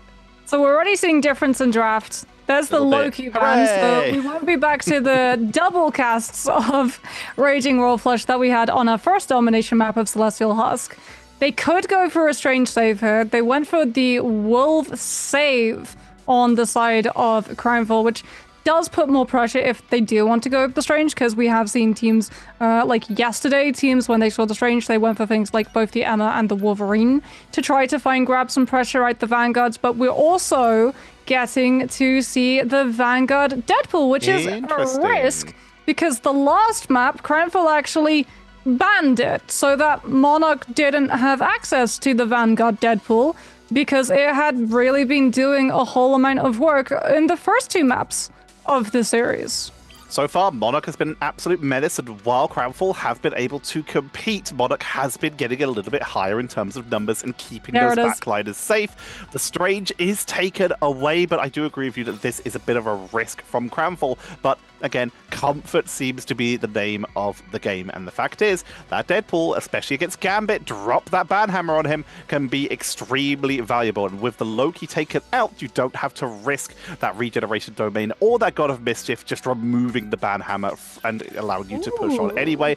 And we're going to see Elsa removed, so we're looking back at Star-Lord again. Your hero. Yeah, Star-Lord, Gambit, so one of the Vanguards has to be Mag to have Meteor M to just give you the opportunity to react. It won't fully absorb the whole duration of the ultimate, but it does give you the opportunity to kite or potentially get Invisible Boundary through so that your Invisible Woman doesn't lose the ultimate mid-activation of it. Strange did get banned, but with Crownfall going for the last ban against the Elsa, there is the opportunity for Rosa to get to go to the Thing, which was actually the composition that they played the last time these two teams met up. The first domination round went to Krakoa, and it was Alta Zenith who were able to come out on top. They had Loki Gambit. Crownfall tried to come on through with the strange Invisible Woman Gambit, lost the first fight, and then had to pivot away from the composition. So silver lining for Crownfall here, losing the strange means that right off of the rip,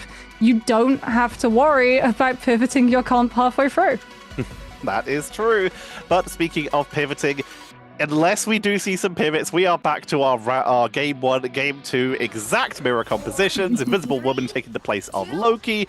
We're going to see a Jeff, but that's just from rollout speed on Alta Zenith. It is possible we do see that committed to, but considering it was their duelist player, it was extremely unlikely. Although Jeff attack speed does work quite well with Raging Royal Flush. Yeah, but you don't want to give up the Star-Lord. You have the Gambit, you want the Galactic Legend. We're already going to see as well Alta Zenith with the speed bubbles already in position to just fully clear out high ground. So Crownfall, knowing that the objective is about to unlock, will give those positions up and kite to point instead, forcing Alta Zenith to have to walk into them, but the backline is going to be more vulnerable in comparison to Alta Zenith, who can play their backline far away from any of this fighting. Crownfall will be far closer. Pressure right now onto the point. Both teams just looking for that brawl with the rogues dueling it out. It's going to be a Boohoo who gets punished first, though. Taken off the ball. That's going to give so much freedom for Team Captain and Monarch to chase the backline. Force physics, but you cannot flee from Rogue as they have so much mobility. Blaster Barrage getting a little bit of stacked damage there as the strategist did line up for a moment, which means that the damage calculation still counts it for 2 and just focuses it all onto one person, meaning a huge amount of burst just came out there from the side of Alta Zenith as they take the first cap. The good thing is for Crownfall, FHDC actually manages to bail out of the fight without getting picked. So they do still have the Deadpool ultimate. They can utilize the Banhammer to put the pressure onto Alta Zenith, and they have been able to find the Invis Woman of Exo and utilize it, which now means that Alta Zenith's team are split. They can't really take advantage of the space that Monarch was trying to create. MJD comes on through with that Galactic Legend after the Raging Roll Flush, pushing Alta Zenith to hide out off a point and allowing Crownfall to come through and sweep up the pick. Little boundary going to be dropped from Twilight early. Exo jumps on in for the mirror with the Heartbreaker coming in from Team Captain onto the backline of Boohoo. Only on 80%, a little bit further away from that charge as Galactic Legend comes on out. Alta Zenith, they just stagger ultimate after ultimate, and it's working out very well in their favor as they're just slowly staggering, slowly eating away at everything in Crownfall's arsenal. And all that time, Alta Zenith are building up more charge. They're at 41% right now. Here comes the Heartstealer from a Boohoo. This is their chance to try and flip him, but without low, this is one of their main front lines having to use a lot of the damage, and no one is there to protect MJD. Yeah, Dabby doesn't have the Gambit ult of Raging Roll Flush too, so Abuhu's a little bit more vulnerable. It got some of the team space to try to get out of the fight without going down and allow Alta Zenith to pick up more point percentage off of the back of those later eliminations. An attempted force physics is bubbled by the Bulwark coming on through from low, so once more FHDC escapes unscathed. Dabby has ultimate, so too does Hatro, and we're going to be hearing the echo chamber of the Raging Roll Flushes to start things off. Dabby goes first, Hatro matches, but Crownfall are the ones with the Galactic Legend, forcing Rosa to invest Meteor M to absorb it, but as we said, that will be broken, and Crownfall still have pick potential with Galactic Legend, so once more, Alta Zenith kite off point into small room and look to stabilize the fight afterwards with a pushback of Invisible Boundary, but this time, Crownfall don't let them. They get into their faces, they take the fight inside the small room, and they get to hold on to the point control off of the back of it. Really nicely done by Cramful there, and you can see just how well they were communicating as well. Finding Monarch in the isolated location. Oh, no. EXO, that's not great news, but we'll keep moving on. But being able to call out that Monarch was off on the side there and catch them out was huge for Cramful, allowing them to move their way in, get one pick at a time on these very split fights. This means that they've got the flip here up to 52%. Heartbreaker coming on in from Team Captain. They're committing to this anyway. Does not matter. There's no time to wait. You cannot just wait for your teammate to try and re-get into the game here. You've got to commit to these team fights while you might have some ultimates on the board. Invisible Boundary being hovered by Twilight, but not committed to yet. Waiting for the main objective here. Monarch has their own dive with the Bad Hammer here. Here comes the Galactic Legend and the Bad Hammer onto the backline. Star-Lord with the Raging Royal Flush on them for maximum damage output is focusing a huge amount of damage onto Twilight to try and take them out, and they do right as the Invisible Boundary expires. And Boohoo with their own Heartbreaker onto the backline to try and take down Team Captain, which they will do, making this a 2-for-1 in favor of Alta Zenith, but they're still technically 4v4 as they do not have EXO. Dabby has that Raging Royal Flush to go as well, and Cramful is still in control of this point. We're headed to final fight territory. There's no Strange, there's no TP. Alta Zenith have to have players on the point or OT will burn out. MJD, what a grab coming on through from Team Captain, so the Star-Lord can't use the ultimate and catch Alta Zenith, splitting them off of the ability to contest. But writing is on the wall, Hitecha. This round is over. Taken down, no portals anyway. That is Cramful taking point number 1. And Alta Zenith, they are looking at the potential reverse sweep creeping up on them from Cramful. When they've been looking, they chose domination. They felt confident coming into this, not maybe just because they felt confident in the matchup, but also just to get some practice after what Rad did to them in that upper bracket last time. But this is their opportunity to make their way back in, and they're already fighting themselves down. I mean, they had really good kites. When they let Cramful just temporarily take that space, they got, what, 18% of the point, and then Alta Zenith just pulled all of the space back because it was temporary. They let them have the point. When they're on the point, they're deeper onto Alta Zenith's side. They can get caught out by the Invisible Boundary on the recontest and get punished. But Cramful, they started wising up to the strategies. They knew that Alta Zenith would look to give up the points, so they lost as little players as possible and could play for second turn, play for those retakes. Cramful, they won't be going second this fight. They're going to go first. They're going to be starting off with that Galactic Legend plus Raging Royal Flush. And for Alta Zenith, there's no Loki in play, which means no regeneration domain to choose the ultimate economy and potentially Survivor. Moving up into the aggressive position, like you say, Cramful, they play on point. Why waste time when you have the ultimate advantage? You want to make sure that you can push onto your opponents and get that cap the second it's available. Team Captain up high, wrapping back round to their team, pulling in a Boohoo, who's going to pull the trigger with the Raging Royal Flush, Galactic Legend, and that's going to likely be Cramful dominating this first fight, wiping them off the board. And Cramful, they did burn some ultimates for it, but they're going to get a solid lead charge-wise. Yeah, they've got point control, they've got choke control, they've got space as well. So when Alta Zenith try to break through this next fight with things like Heartbreaker, Cramful can keep their backline out of the way of it, can play to have Invis Boundary on point when the fight moves to objective to be able to survive through the Galactic Legend, as Low does not yet have the Meteor M, and Alta Zenith will want to start to use it before that can come on through.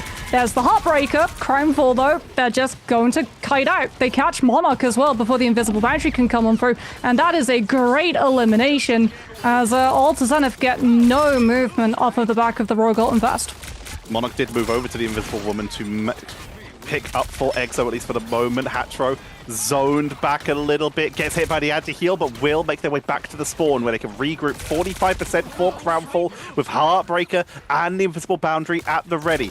On the other side, Alta Zenith, they do still have access to that Van Hammer and the Invisible Boundary of their own and almost have Raging Royal Flush and Galactic Legend. Even in the 5v6 scenario, they are about to have all the tools they need to maybe pull the trigger on an engage. Invisible Boundary gonna be popped here as they dive into the backlane FHD with the shield onto the point as Meteor M from low, trying to hold this line. It takes out the Invisible Woman, but Semitro and Whoop still have all the tools they need, but with no front line, there's no way they're going to pop that. They back up for what might be their last push as they're forced to reset. I mean, Liz fast. Rosa probably thinks that they're going to be seeing the wrong side of Spawn, so just invests the ban hammer to try and stop Crimefall from chasing for more. As Zenith needed to lose the fight fast, we've got a flank coming on through as someone tries to go and just draw attention, but they've been scouted out as isolated, and Crimefall are taking 0 prisoners. There comes the Raging Royal Flush in tow with that Galactic Legend, and Zenith, they're on the panic picks. Rose is onto Spider-Man trying to keep OT in play, but no one is going to be able to get on point to hit OT, and Crownfall even up the series 2-2. The reverse sweep, it is starting to seem like a reality. Zenith having a little bit of a rough time, but they're still technically on match point, but we've been saying that for the last 2 maps, Moxie, and Crownfall just continue to improve map after map, and are now 1 win away from moving to those grand finals to play against Rad. MJD had a lovely game there, and this is Crownfall, already in Ignite, continuing to make a name for themselves. Potentially, we see a third domination map that Zenith could decide to take a seat. Hell's Heaven still has not yet been played. But I mean, yeah, Crimefall, they had the advantage, right? It was 6 versus 5, unfortunately. Yeah. And it was a strategist player that you were missing too, to the impact that we saw. Zenith had to roll swap, one of them had to go for Invis Woman, play things like the Invisible Boundary, but at that point Crimefall just had such a lead in terms of ultimate economy and point percentage that there was very little Zenith would be able to do in terms of coming back. There's not much that they can do in this situation, but what they can do here is take a little bit of time, group up again, make sure that EXO is back into the game, and forget about the past, because what you are now in is a best of 1. And you've already beat them in 2 best of 1s so far. You beat them in game 1 and game 2. You know that Crownfall can be beaten, so you just need to forget about everything that's happened up to now, mentally reset and prepare. Make sure that EXO is in the game and stable, and prepare for one last try. Crownfall, they just got to take the momentum. They just won 2 in a row. Keep those spirits high. Keep doing what's been working. They got their heads back on that Deadpool, and it works out in their favor. They're back on some stuff they seem a bit more comfortable with. It's working out. Keep it rolling for Crownfall. Zenith, mental reset, and they're going to have time to do that after this quick break. So don't go anywhere. When we come back, it will be the ultimate map between Crownfall and Zenith to see who will play against Rad.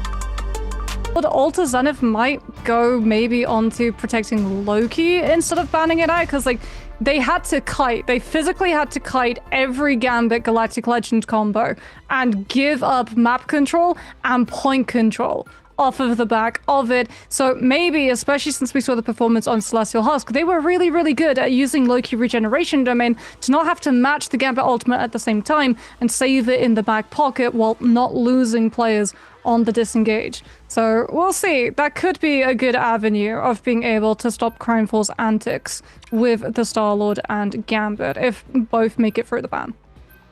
Speaking of making it through, EXO has managed to win his 1v1 versus Bill Gates, got out of the Windows update and has made it back into the game. So Zenith are back at full strength and updated even, as we look for the first protect. Crownfall, could they protect the Strange early? Ooh. Yes, they do! It's been so important in some of these earlier rounds, and this is a map where some of these portals, there are some long walking points on some of these objectives, especially Stellar Spaceport, where Portal could be hugely viable. Yeah, and I mean, last time they saved the Wolverine, but Zenith, they've been saving the Atom, but not playing it. We haven't actually seen Crownfall play the Wolverine once. Why go for something that would be a potential, as we can see the Wolverine ban now, while you're going to potentially let Zenith remove the Strange, something that you have been playing and is obviously a comfort pick for your team. You've likely scrimmed with the Strange, you likely have all of your setups with the Strange. Don't throw that out of the window, as we can actually see Crownfall removing the Loki, because they clearly remember that Zenith, with the Loki Regeneration Domain, was really, really good at winning the Loki Gambit matchup.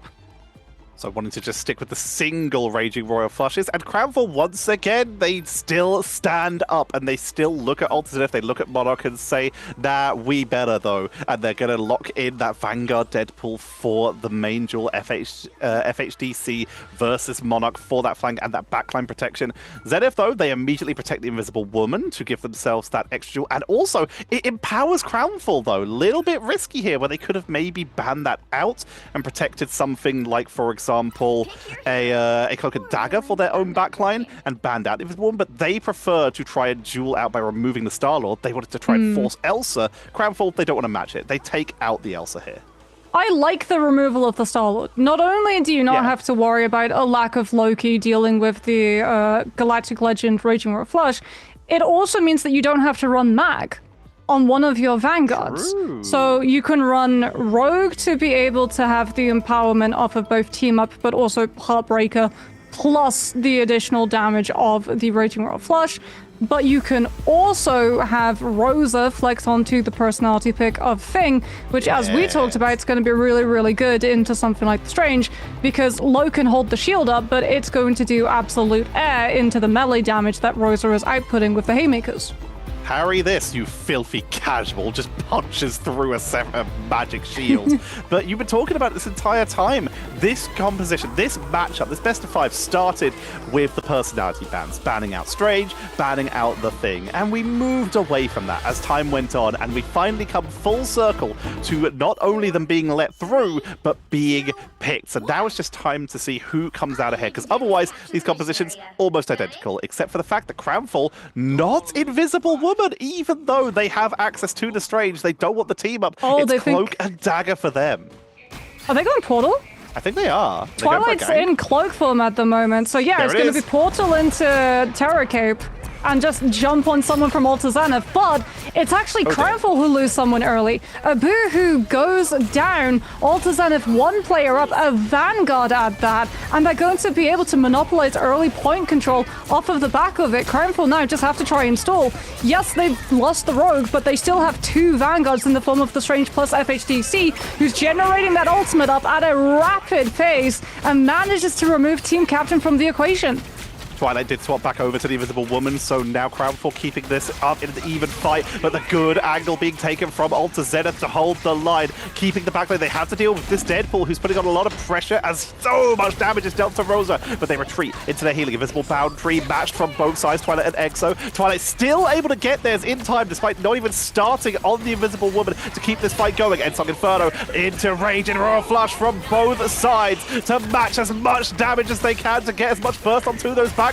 Beautiful positioning from Whoops, trying to win out the duel, takes out a Boohoo. As right now, we're trying to see MJD looking for an opening as Strange pushes onto the point. The point is held by Crownfall, but Alta Zenith want to take it back. Yeah, Crownfall flipped it. Just before we saw the Zen diagram of those invisible boundaries coming on through, Alta Zenith lost control of the point and would have been 50% plus if they'd been on top of it throughout that whole scrap. They get it back now, but they have the Heartbreaker. They can hold close. They do have to worry about Lo, though, with the Eye of Agamotto. If they try and stack up and brute force through, Lo takes that momentum with the Eye of Agamotto, unless Team Captain gets on top of the Strange first. There we go. Saps out the ultimate, and Alta Zenith can be unleashed into the choke. Crownfall have no answers. Twilight just backs on off so that he doesn't lose the invisible boundary. Little Boundary's going to come out from Twilight as Lowe's able to charge back up to that Eye of Agamotto, so Zenith are able to hold a lot of time here. Here comes the Heartbreaker into Eye of Agamotto, but it's countered from the clobbering time, interrupts it at the halfway point. Beautifully executed. Monarch gets one, FHD falls, and Alta Zenith, they burn the Raging Royal Flush and the Ensong Inferno to keep momentum going in their way. Beautiful pickup onto Lo as it's the chase coming in from Alta Zenith. Take everything, leave with nothing.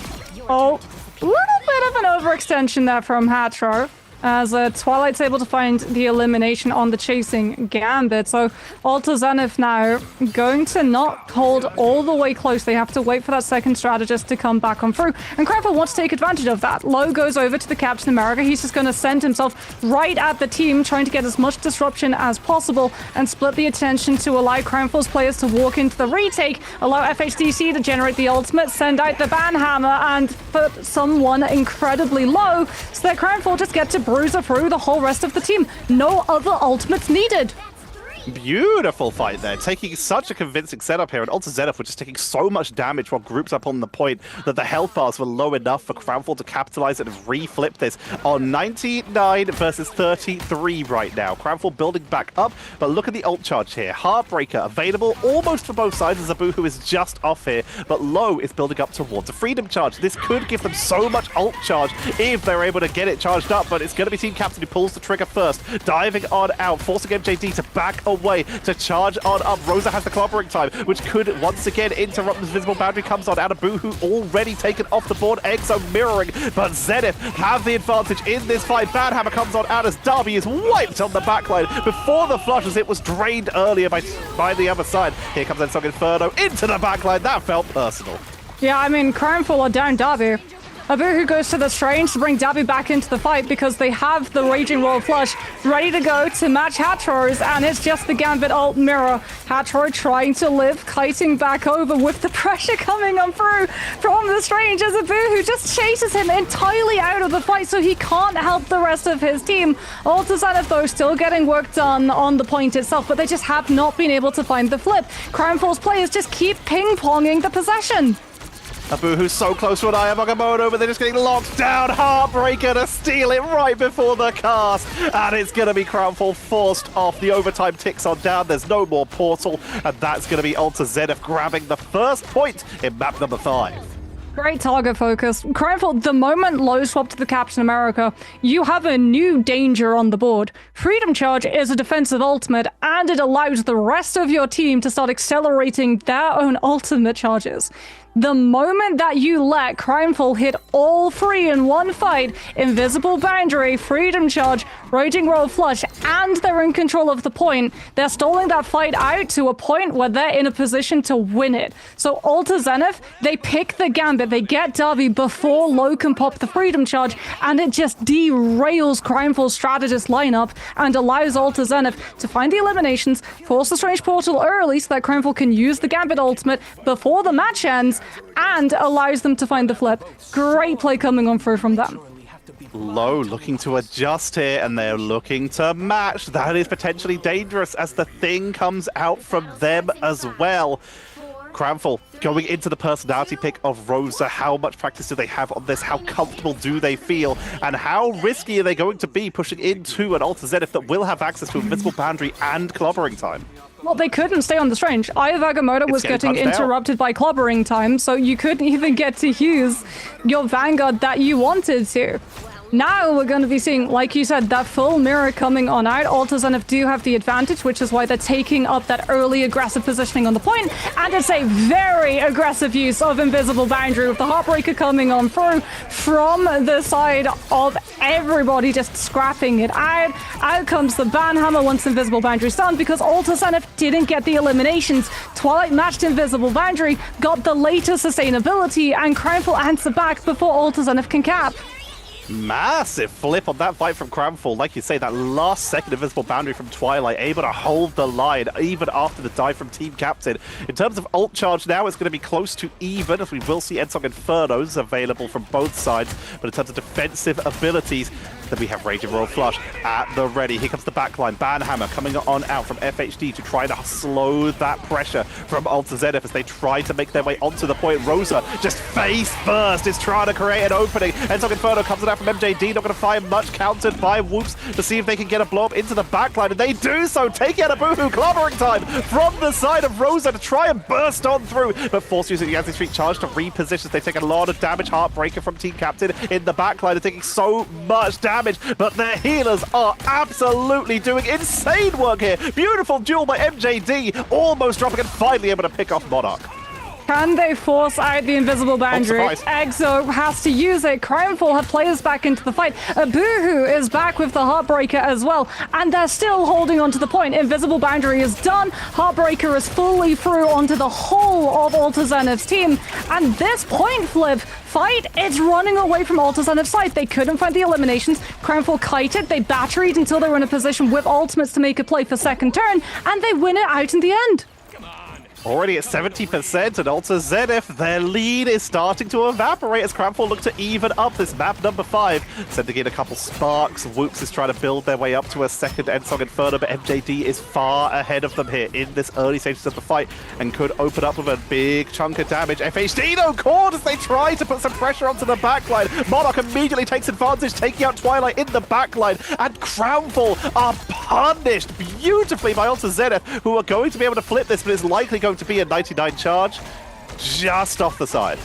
Yeah, this is going to be really, really close. Like, Alta Zenith have to win every fight and retain point control. Abuhu thought about going for the Strange as well. We just saw it there, the swap off from the Rogue onto the Strange in case Cramfall wanted to make a play with a teleport. If they'd been able to take out a player from Alta Zenith and just go for a fast regroup, 6 versus 5, because now it's once again down to Gambit Alt Mirror. The difference is Crimefall have the invisible boundary already in hand to be able to win out the fight long term when it comes down to that overall sustain. So Alta Zenith have to delay it before it starts to break on through. Whoops gets chased out of position by Abu, who goes low enough that he forces to use that Endsong Infinite for the health reset, because they scouted out FHDC, who was alone, already too far ahead of the rest of his team, and punishable, because this is how Alta Zenith find the eliminations to take Crimefall's confidence, so they just don't want to use the invisible boundary this fight. They hold it on to make sure that they have it later, but this is Alta Zenith taking yet another fight while still holding on to basically every ult in their arsenal. The clobbering time was dropped out, but they still have access to the Heartbreaker, to Invincible Boundary, and Monarch is still being a menace on the flank. Your friendly neighborhood Deadpool has the bad hammer ready for you. They're going if you to go try first. to step up, diving to the backline, Heartbreaker, and the backline's devastated. Invincible Boundary comes on out to buy a little bit of extra time, but Darby is taken out so early once again as they push on in to try and take this fight. Invisible Boundary from EXO is keeping the side of Alta Zenith topped up, meaning they traded out 2 for 0 so far. Abuhu trying to pull the trigger to see if they can mirror it back, and they will get one. Whoops picked up as the main damage output. Monarch goes down, that's the second, and Alta Zenith, they're running out of tools here, but Crownfall, they've used all of their tools just to try and reach the point in time. It's still for Whoops to come through with Strange Portal. Can Alta Zenith bounce point possession between the two of them long enough for the portal cast to come out? Hatro is going to have the Raging Roll Flush too. Alta Zenith are going to be able to stabilize their regroup and potentially find the advantage. Rosa rips through Abuhu with the amplified damage, and Alta Zenith have done it. They take it to OT, and Crownfall are now the ones that have to come on through with any turnaround. MJD panics, has to use Endsong Inferno to stall out the fight, get the health reset, but they lose Twilight, they lose the potential of building Invisible Boundary, and Alta Zenith complete 0 to 100% in one go. They catapult themselves into that finals. What a hold by Alta Zenith, literally just juggling everyone on and off the point for every second, but not just to make sure they can keep everyone in a fight for overtime, but keep control for that whole overtime as well. They juggled every inch of that charge up for Crownfall with the clobbering time the second the portal came out so they could capitalize. That was beautifully executed, and a redemption for EXO going from disconnect to MVP. So well deserved. 36,000 healing, only getting taken down twice, the lowest in the whole game. I mean, it's not just about the stats that Alta Zenith were able to do.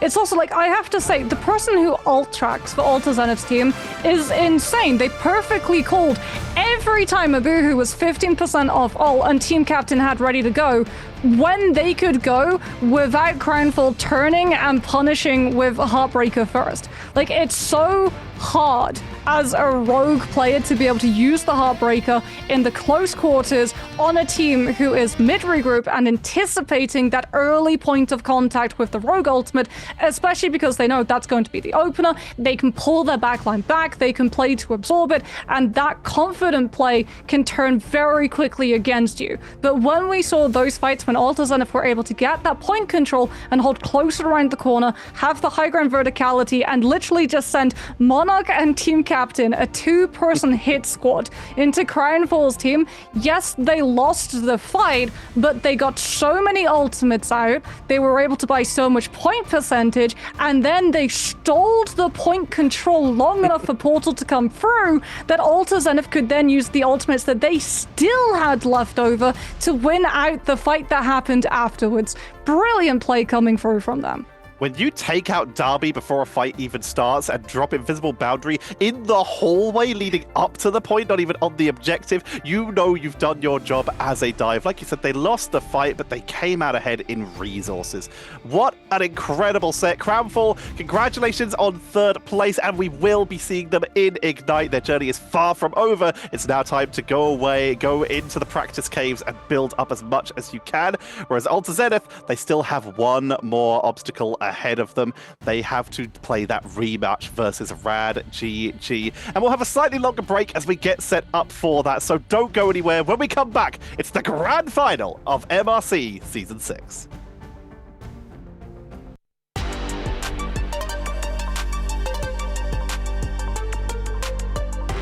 Championship Season 6.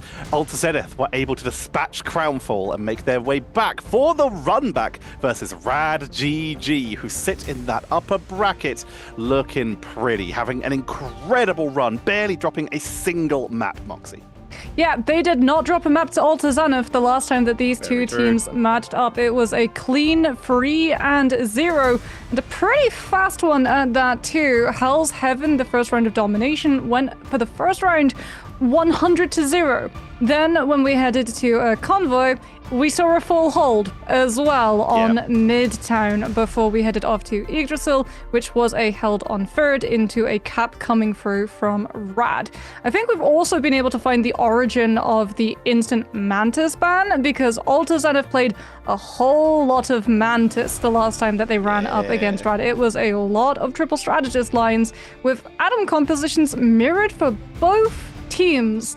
So keep an eye on that. When we head to Convoy, Alta Zenith actually let the Atom through and then play it on the attack as a straight-up mirror against the defensive Atom composition. But we've also got to bring up the fact that Rad have had a dominant run on domination, including against Lunex, one of the other teams people really expected to get into Ignite and into this top 3. They did fall to Crownfall earlier on, but in that matchup, Rad did have some tougher matches here, but they dominated every time domination appeared. So we're going to be heading into our matchup here. We start off, of course, on domination, which could mean good news for Rad. But Alta Zenith, they have been practicing. They have had to have a lot of domination games. Earlier on today, they've had that lower bracket buff. Yep, here's the Gambit ban coming on through from Rad. Rad have, without fail, for a lot of their matches, targeted the Gambit instantly with bans on Gambit, Loki, and Elsa is their traditional ban path, as we see Alta Zenith continuing the tradition that we saw the last time when they matched up against Crownfall with the ban onto the Daredevil, and there it is, the save onto the Mantis, which means that we're going to be seeing triple strategist compositions from both of these sides. Venom is going to be picked on the side of Rad, as they've been really liking dive compositions, which Alta Zenith is not going to be happy about having to deal with. I'm sure we're going to be getting things like Invisible Woman to be able to have force physics and survivability when the dive comes to hit, as Rad remove the Loki, which means no Vibrant Vitality. And here it is, the Atom save from Alta Zenith, which means that we're going to be having probably mirror Atom matchups. Yes, we are, but we don't have to worry about the Loki for the God of Mischief into double Adam Warlocks for the extra revives, or as a couple teams been doing, cloning the Mantis for that Soul Resurgence, as it is still a pretty solid ultimate in terms of healing output. The Wolverine also protected. We've seen a lot of teams sneak that in every now and again, and Vanguard Pool massively leaping up in terms of priority, along with Elsa, will sneak into the bans in that last spot. Especially, Rad were probably watching that last Alta Zenith game and saw Monarch absolutely pop off. Yeah, Monarch very much next in line for the throne when it comes to Vanguard Deadpools making a name for themselves. Alter Zenith is going to be removing CD as their last band. So no Cloak and Dagger, no Eternal Bonds, no Terror Capes, and no Dark Teleportation so that you can fade outside the reaches of something like a Meteor M connection. Or, if the teams want to go for it, is Jeff, which is actually a very risky play on the side of Alter Zenith here. Given the fact that Rad saved the Venom, surely we're going to be seeing symbiotic shenanigans with Vertigo on the Jeff at some point. That would give them a lot of momentum. While they don't have the team up with the actual Deadpool for even more healing with that toy box, the symbiotic shenanigans, as you mentioned, ever since mid-season finals, has been a huge pickup for teams that are comfortable running it and could give Rad the speed and the Deathball style composition to actually create a lot of pressure onto Alter Zenith. Alter Zenith, however, they are sticking by the looks of it with that Mantis and that Adam. These are the picks that they chose. Let's see if it works out for them as we're starting to head on in to our first map. Who's going to come out on top? Can Rad continue to be dominant in this MRC, or will Alter Zenith start to alter the fates and make their way back in to take an early lead and their first map off of Rad?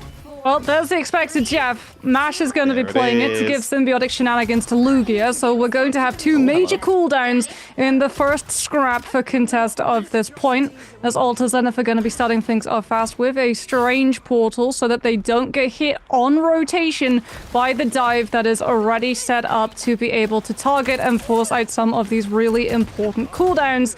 As Rad are on the point first, Alter Zenith prioritize taking a high ground position so that Hatchro on the Adam and Woods on the Elsa can start farming the damage when Rad come to call.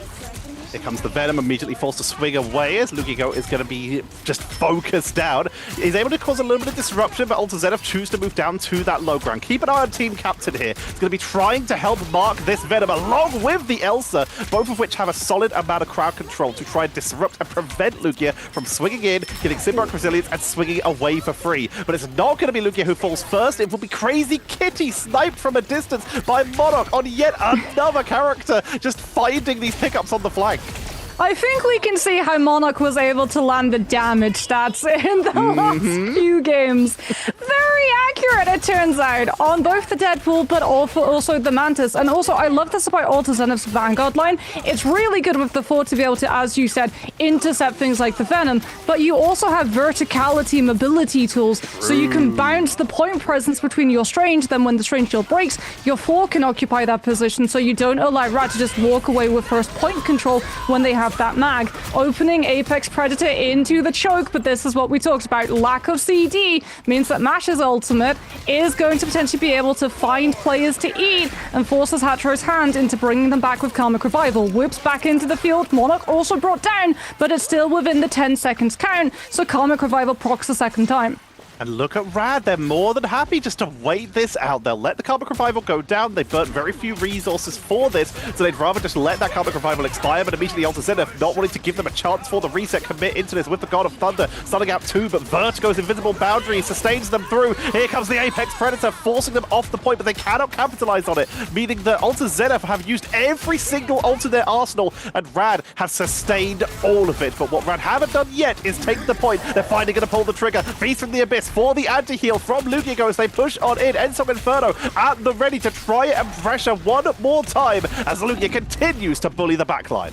Beast of the Abyss was just absorbed. Lugia got indigestion off of the soul bond coming on through from Hatro. And like you said, Rad still have not been able to get this point flip. Worse for them, their backline's being pressured currently by Team Captain. They have to take cover in a position where the Force simply cannot chase them through. As Smash, deprived of his strategist, is forced into using Ensong Inferno for eliminations and a health reset. Out comes the Apex Predator. Mash trying to save his team with the It's Jeff to grab them out of the jaws of the Glottrox. The greed from the fish knows no bounds. And finally, Rad might be able to start turning this fight, but Whoops is still in play. Hatro is about to get another Karmic Revival cast, and it all comes off of the regroup from Crazy Kitty on the Strange. There's just no ultimates left for Rad's resources, though. What a hold! Alter Zenith, Rad, who have been dominant on domination so far, utilizing their verticality and their sustain to just hold Rad off the point. Yes, Rad survived every single engage, but they didn't gain an inch until it was too late. The reinforcements from Alter Zenith hold the point, and they take the lead. What a start here for Alter Zenith, and moving into round 2 with Karmic Revival and Eye of Agamotto. And here come the swaps. Rad bend the knee. They acknowledge, okay, dive is not working here. You can get Lugia into the backline, you can pivot the attention of 2 players, but Whoops just turns, melts the Venom, the strategists can survive, Monarch can just throw a healing stack on one of these players and turn and look at the rest of Rad's composition. So you don't even really turn the attention of all of the strategists and deprive the resources. Rad have to match. Unfortunately for them, they turn now into this composition. Yes, they'll have the Soul Bond, they won't have Karmic Revival. They have to find a way of winning the resource battle when Alter Zenith can literally double their numbers in the first fight. They trade out that soul bond being brought in. In exchange, though, they lose the symbiotic shenanigans. The greed of the fish has found its bounds, as it will finally get swapped off here. Immediately, Lugia behind and above, looking for an opportunity to try dive on down, as Rad looks to take the aggressive position at the high ground. But what a shot by Hatro, taking out Crazy Kitty super early, forcing out the invisible boundary. And Alter Zenith, this might be exactly what they wanted, as they get not only the first pickup, they get the Eye of Agamotto, take out the second, and everything comes up dividends for Team Captain and Co. as Alter Zenith wipe Rad off the board. I mean, Rosa also gets the Eye of Agamotto connection onto Lugia, who had Feast of the Abyss and potentially could have used the anti-heal impact to find eliminations in the invisible boundary mirror. But Alter Zenith remain standing, remain actually winning their first fight. And now, if Rad stop picking away players, Hatro can just bring everybody back with the Karmic Revival, which is why Alter Zenith are holding this close. Not just that, God of Thunder brings the hammer up and down, and that CC concussive stun after the shock hits. Shock Smashness out of his ult. Immediately, Karmic Revival has to come down. Smashness on the 50% cooldown. Apex Predator comes out from Whoops to capitalize. Make the most of the fact that your opponents have burned basically every resource, having to utilize that Soul Resurgence to keep themselves onto the board here.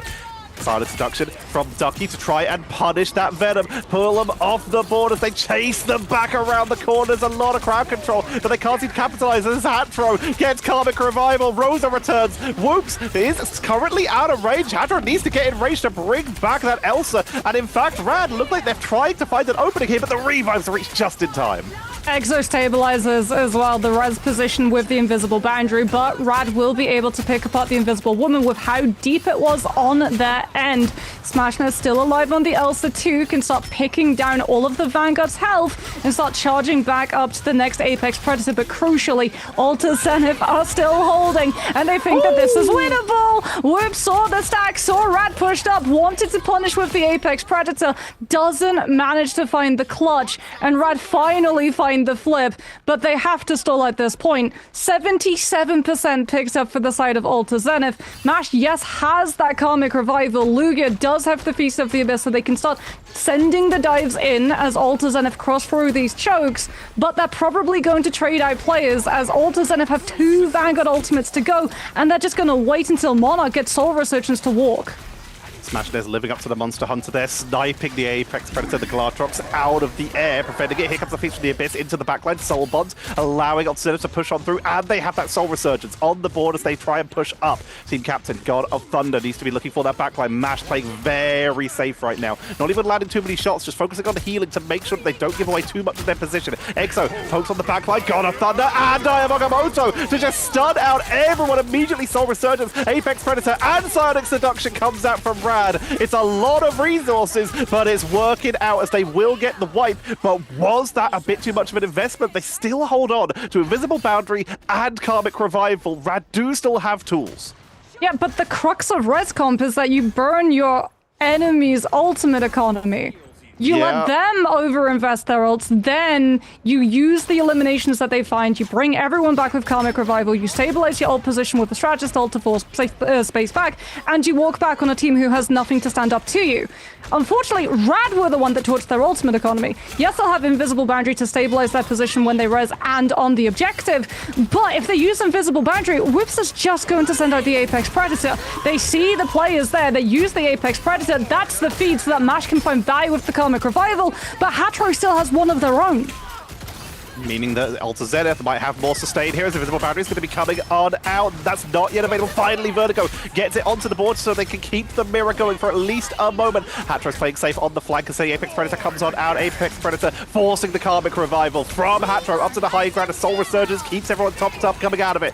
The Silent Seduction to try and burst through the backline, to try and lock them down on this approach. Whoops, getting that Guardian Barrier, keeping them topped up. Soul Bonds, and that's allowing Alta Zenith to out-sustain this. It is overtime right now, and it is ticking down, but Rad have no more bodies, and this will flip at 99. There's no more Karmic Revivals too. Like, Whoops is going to have Apex Predator, Rosa Psionic Seduction, Team Captain is just going to be carding that choke to not let anyone pass, which means that Rad have to swap.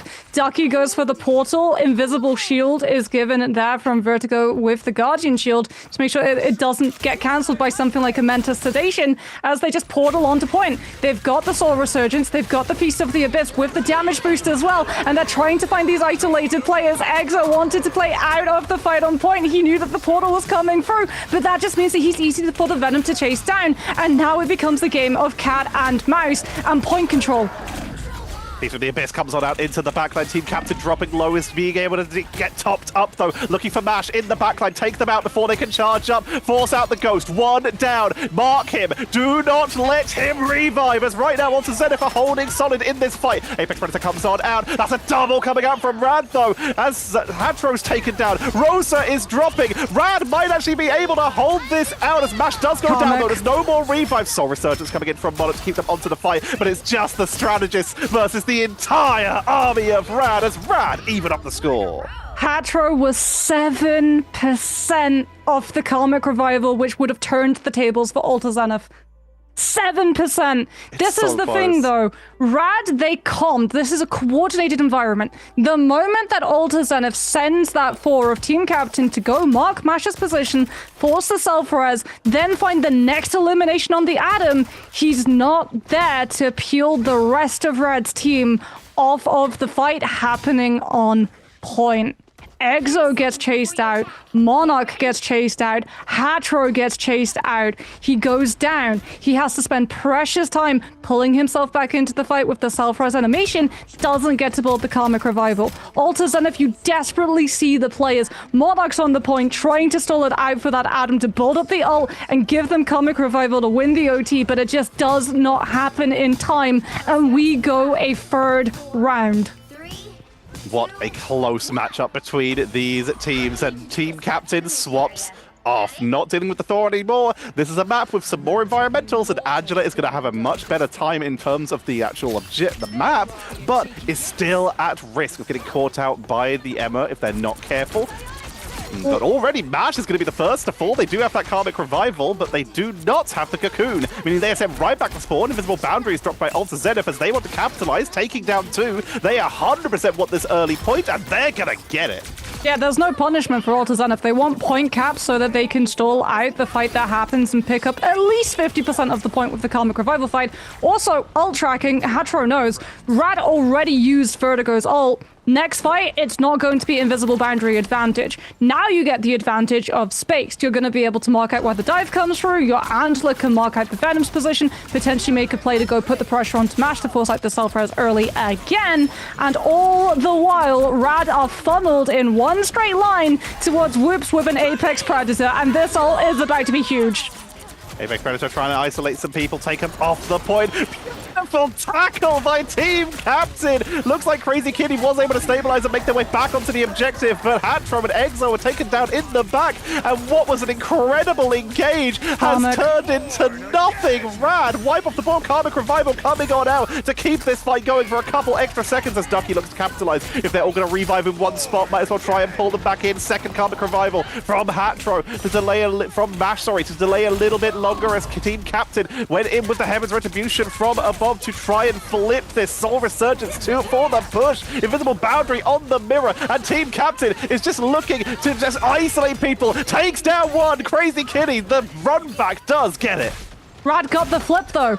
That's the difference. Rad again steal away the point. Alter Zenith will come out on top of this fight, but it's going to cost them 30% of the point. They could have been at 70%. We could have been in final fight territory, but Rad steal the point away at the crucial moment. Lugia Knife swaps off of the Venom onto the Ford. This is to make Team Captain's life an absolute misery. Thor can ground Angela. He can make sure that Team Captain doesn't get to use the mobility, and if you ground the Angela, it will be into Carbon Crush Force Physics.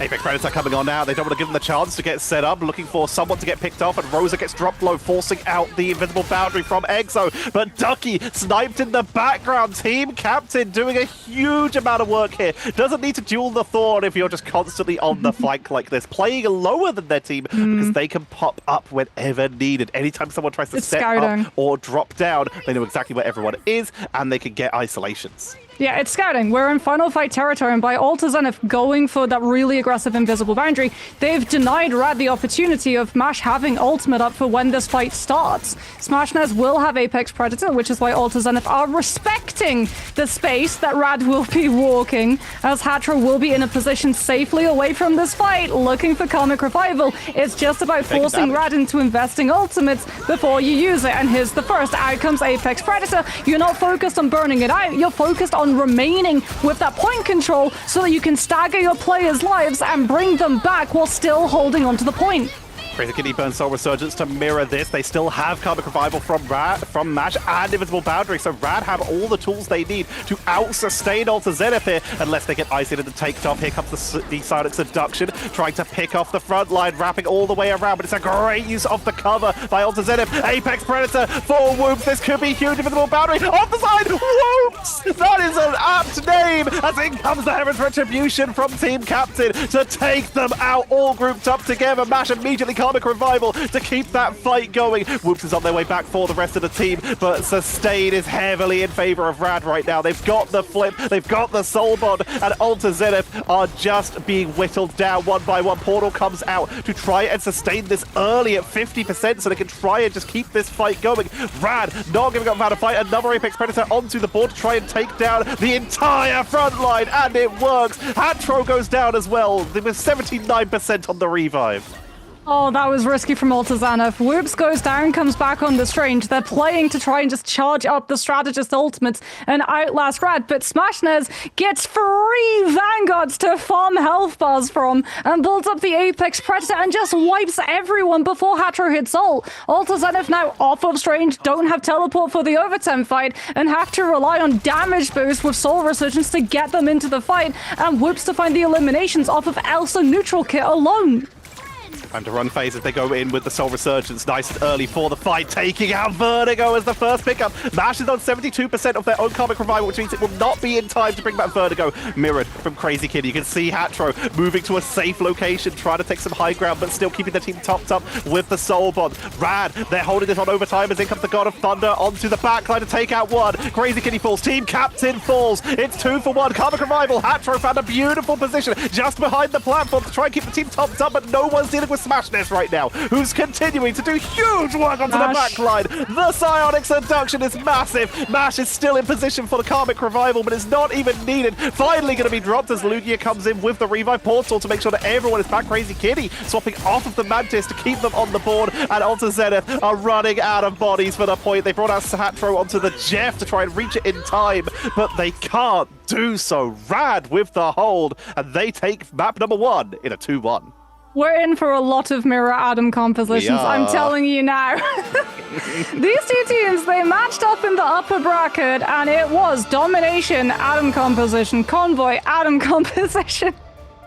Adam mirrors on both sides, both attack and defense. Smashnez with the Elsa MVP was just like doing so much work, generating Apex Predators so quickly, managing to have the mobility as well to stay ahead of the marks. Like, this composition, the Elsa plus the Adam, you really have to choose who you get to mark, because the Elsa plays you for an absolute goose chase, and the Adam with his high mobility now also just gets to run rings around you. Like, Alta Zenith, I was watching, I was like, okay, Hatro gets Comic Revival up. I was looking at the elimination feed. I was like, surely someone separates from the fight happening on frontline and goes to find Mash.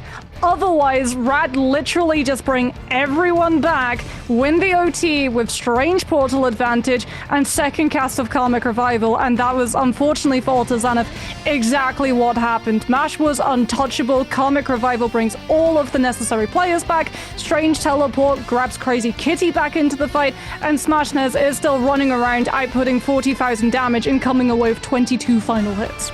41 and 8 total in the KOs, 22 finals, like you said. The person who's closest was actually team captain with 16 final hits, who did, on that first round, absolutely dominate, but started literally just to get out-rotated by Rad. Lugia moving over to interrupt the first set, then moving over to interrupt the Angela, and just keeping team captain rotating through heroes was just very nicely done, and it's why Lugia is the GOAT. We're going to be heading to a quick break before we head into map number 2. Don't go anywhere. Well, Gambit currently up for grabs as well, as we get ready to head into the map that we've talked about, Midtown. This is, as a reminder, best of 7. So we're potentially in for the long haul here as we get ready to head into our ban draft, and Alta Zenith continue to go for the instant ban of the Daredevil. What do Rad decide to go for here? Is it going to be more of the same, or are we going to see a little bit more of a mix up as they get to choose? I'm probably guessing it's not going to be Elsa. It is just going to be a continuation of this Gambit, which, Gambit empowers so much. You have to be much more afraid of Heartbreaker from Rogue. You have to be much more afraid of a potential Star-Lord slipping through the ban draft. And that's before we even talk about Loki. As Ducky 1 will be getting his Groot, which, when it makes it through the ban draft, he's walked away with MVP a lot of times. So that's a scary one for setups too. And of course, you've removed that Purify from Gambit, from his ultimate and his base abilities, which means that Groot gains even more value here. And it also does quite well into Triple Strategist, which Alta Zenith have shown to be very adept at running, especially with the Mantis being hovered here.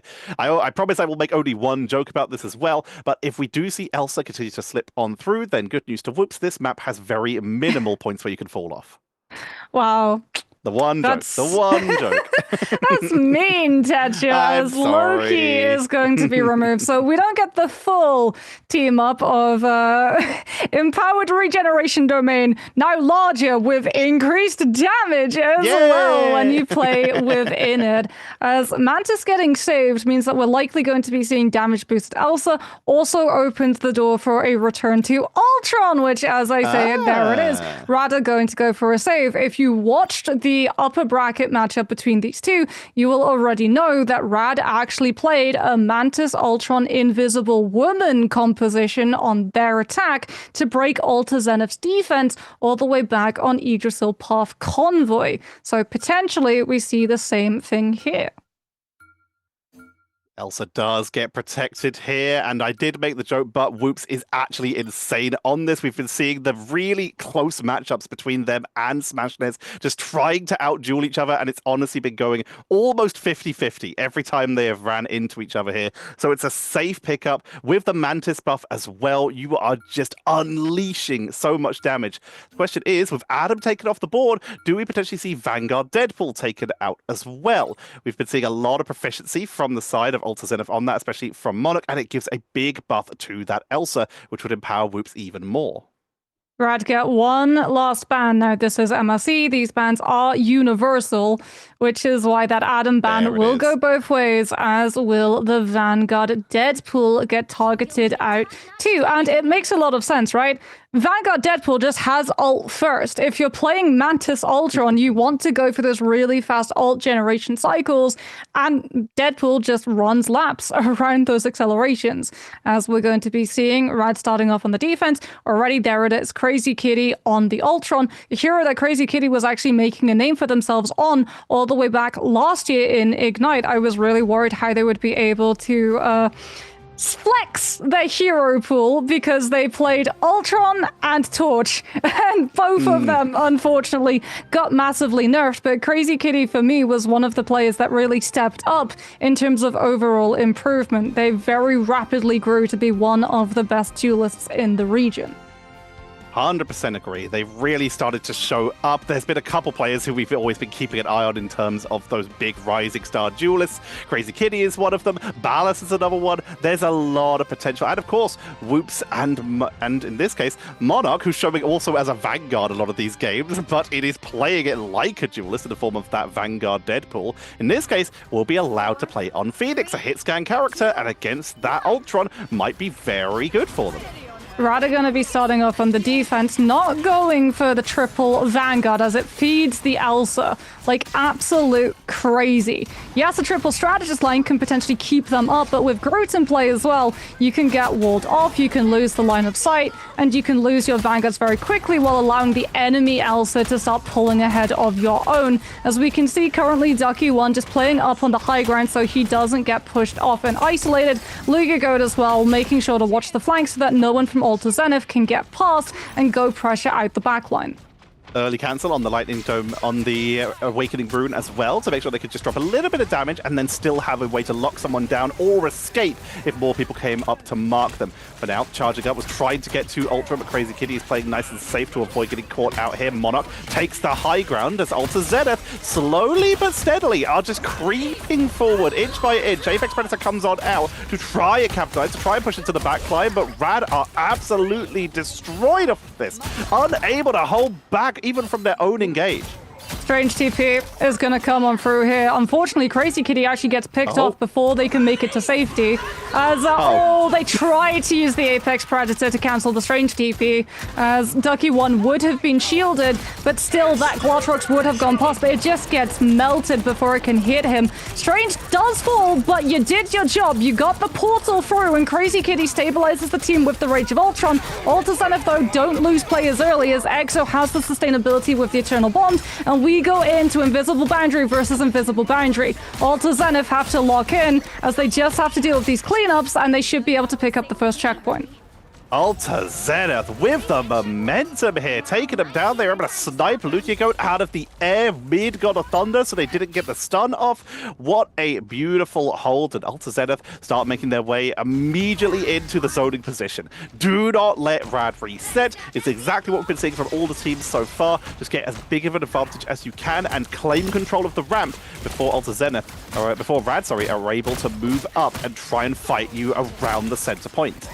Alter Zenith do have ultimates, though. They didn't have to burn all of them to get that cap, which means that Rad have to wait for this fight. Smashnes is going to swap over to Walk so that he makes less noise, also using the third-person POV camera to try and read out if anyone is there for him to get caught out by.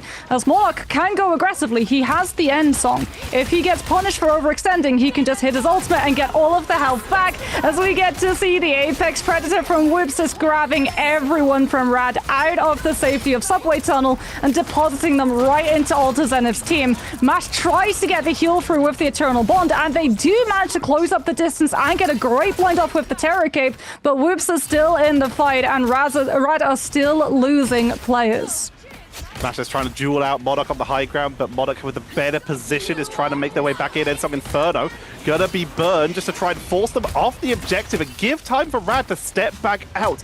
And it has worked. Crazy Kitty respawns, will be making their way back to the point with that Apex Predator.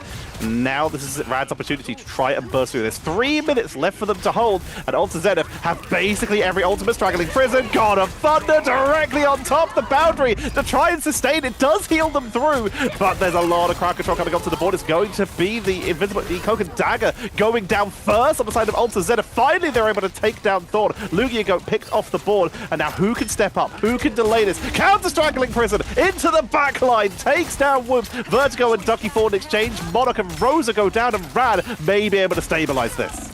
Former Global 1 group player for a reason. Ducky won with the Strangling Prison, allows Rad to claw that fight back, especially since they picked off Exo. Alta Zenith at the fight start had advantage with both strategist ultimates, but Rad pick Exo out before Eternal Bond can come through, and they don't have to worry about the advantage against them. Mash now will have match. They also have all of this map space, so if they put the pressure, Alta Zenith might have to part with Eternal Bond early, and Rad can just kite it out. Or potentially, Lugia brings the hammer down and finds the punishment. Here's the Eternal Bond, but hey look, Ducky's got the Groot walls. He can block off the dash path prematurely, and Rad now get to equalize, answering back, taking the space with their own Eternal Bond.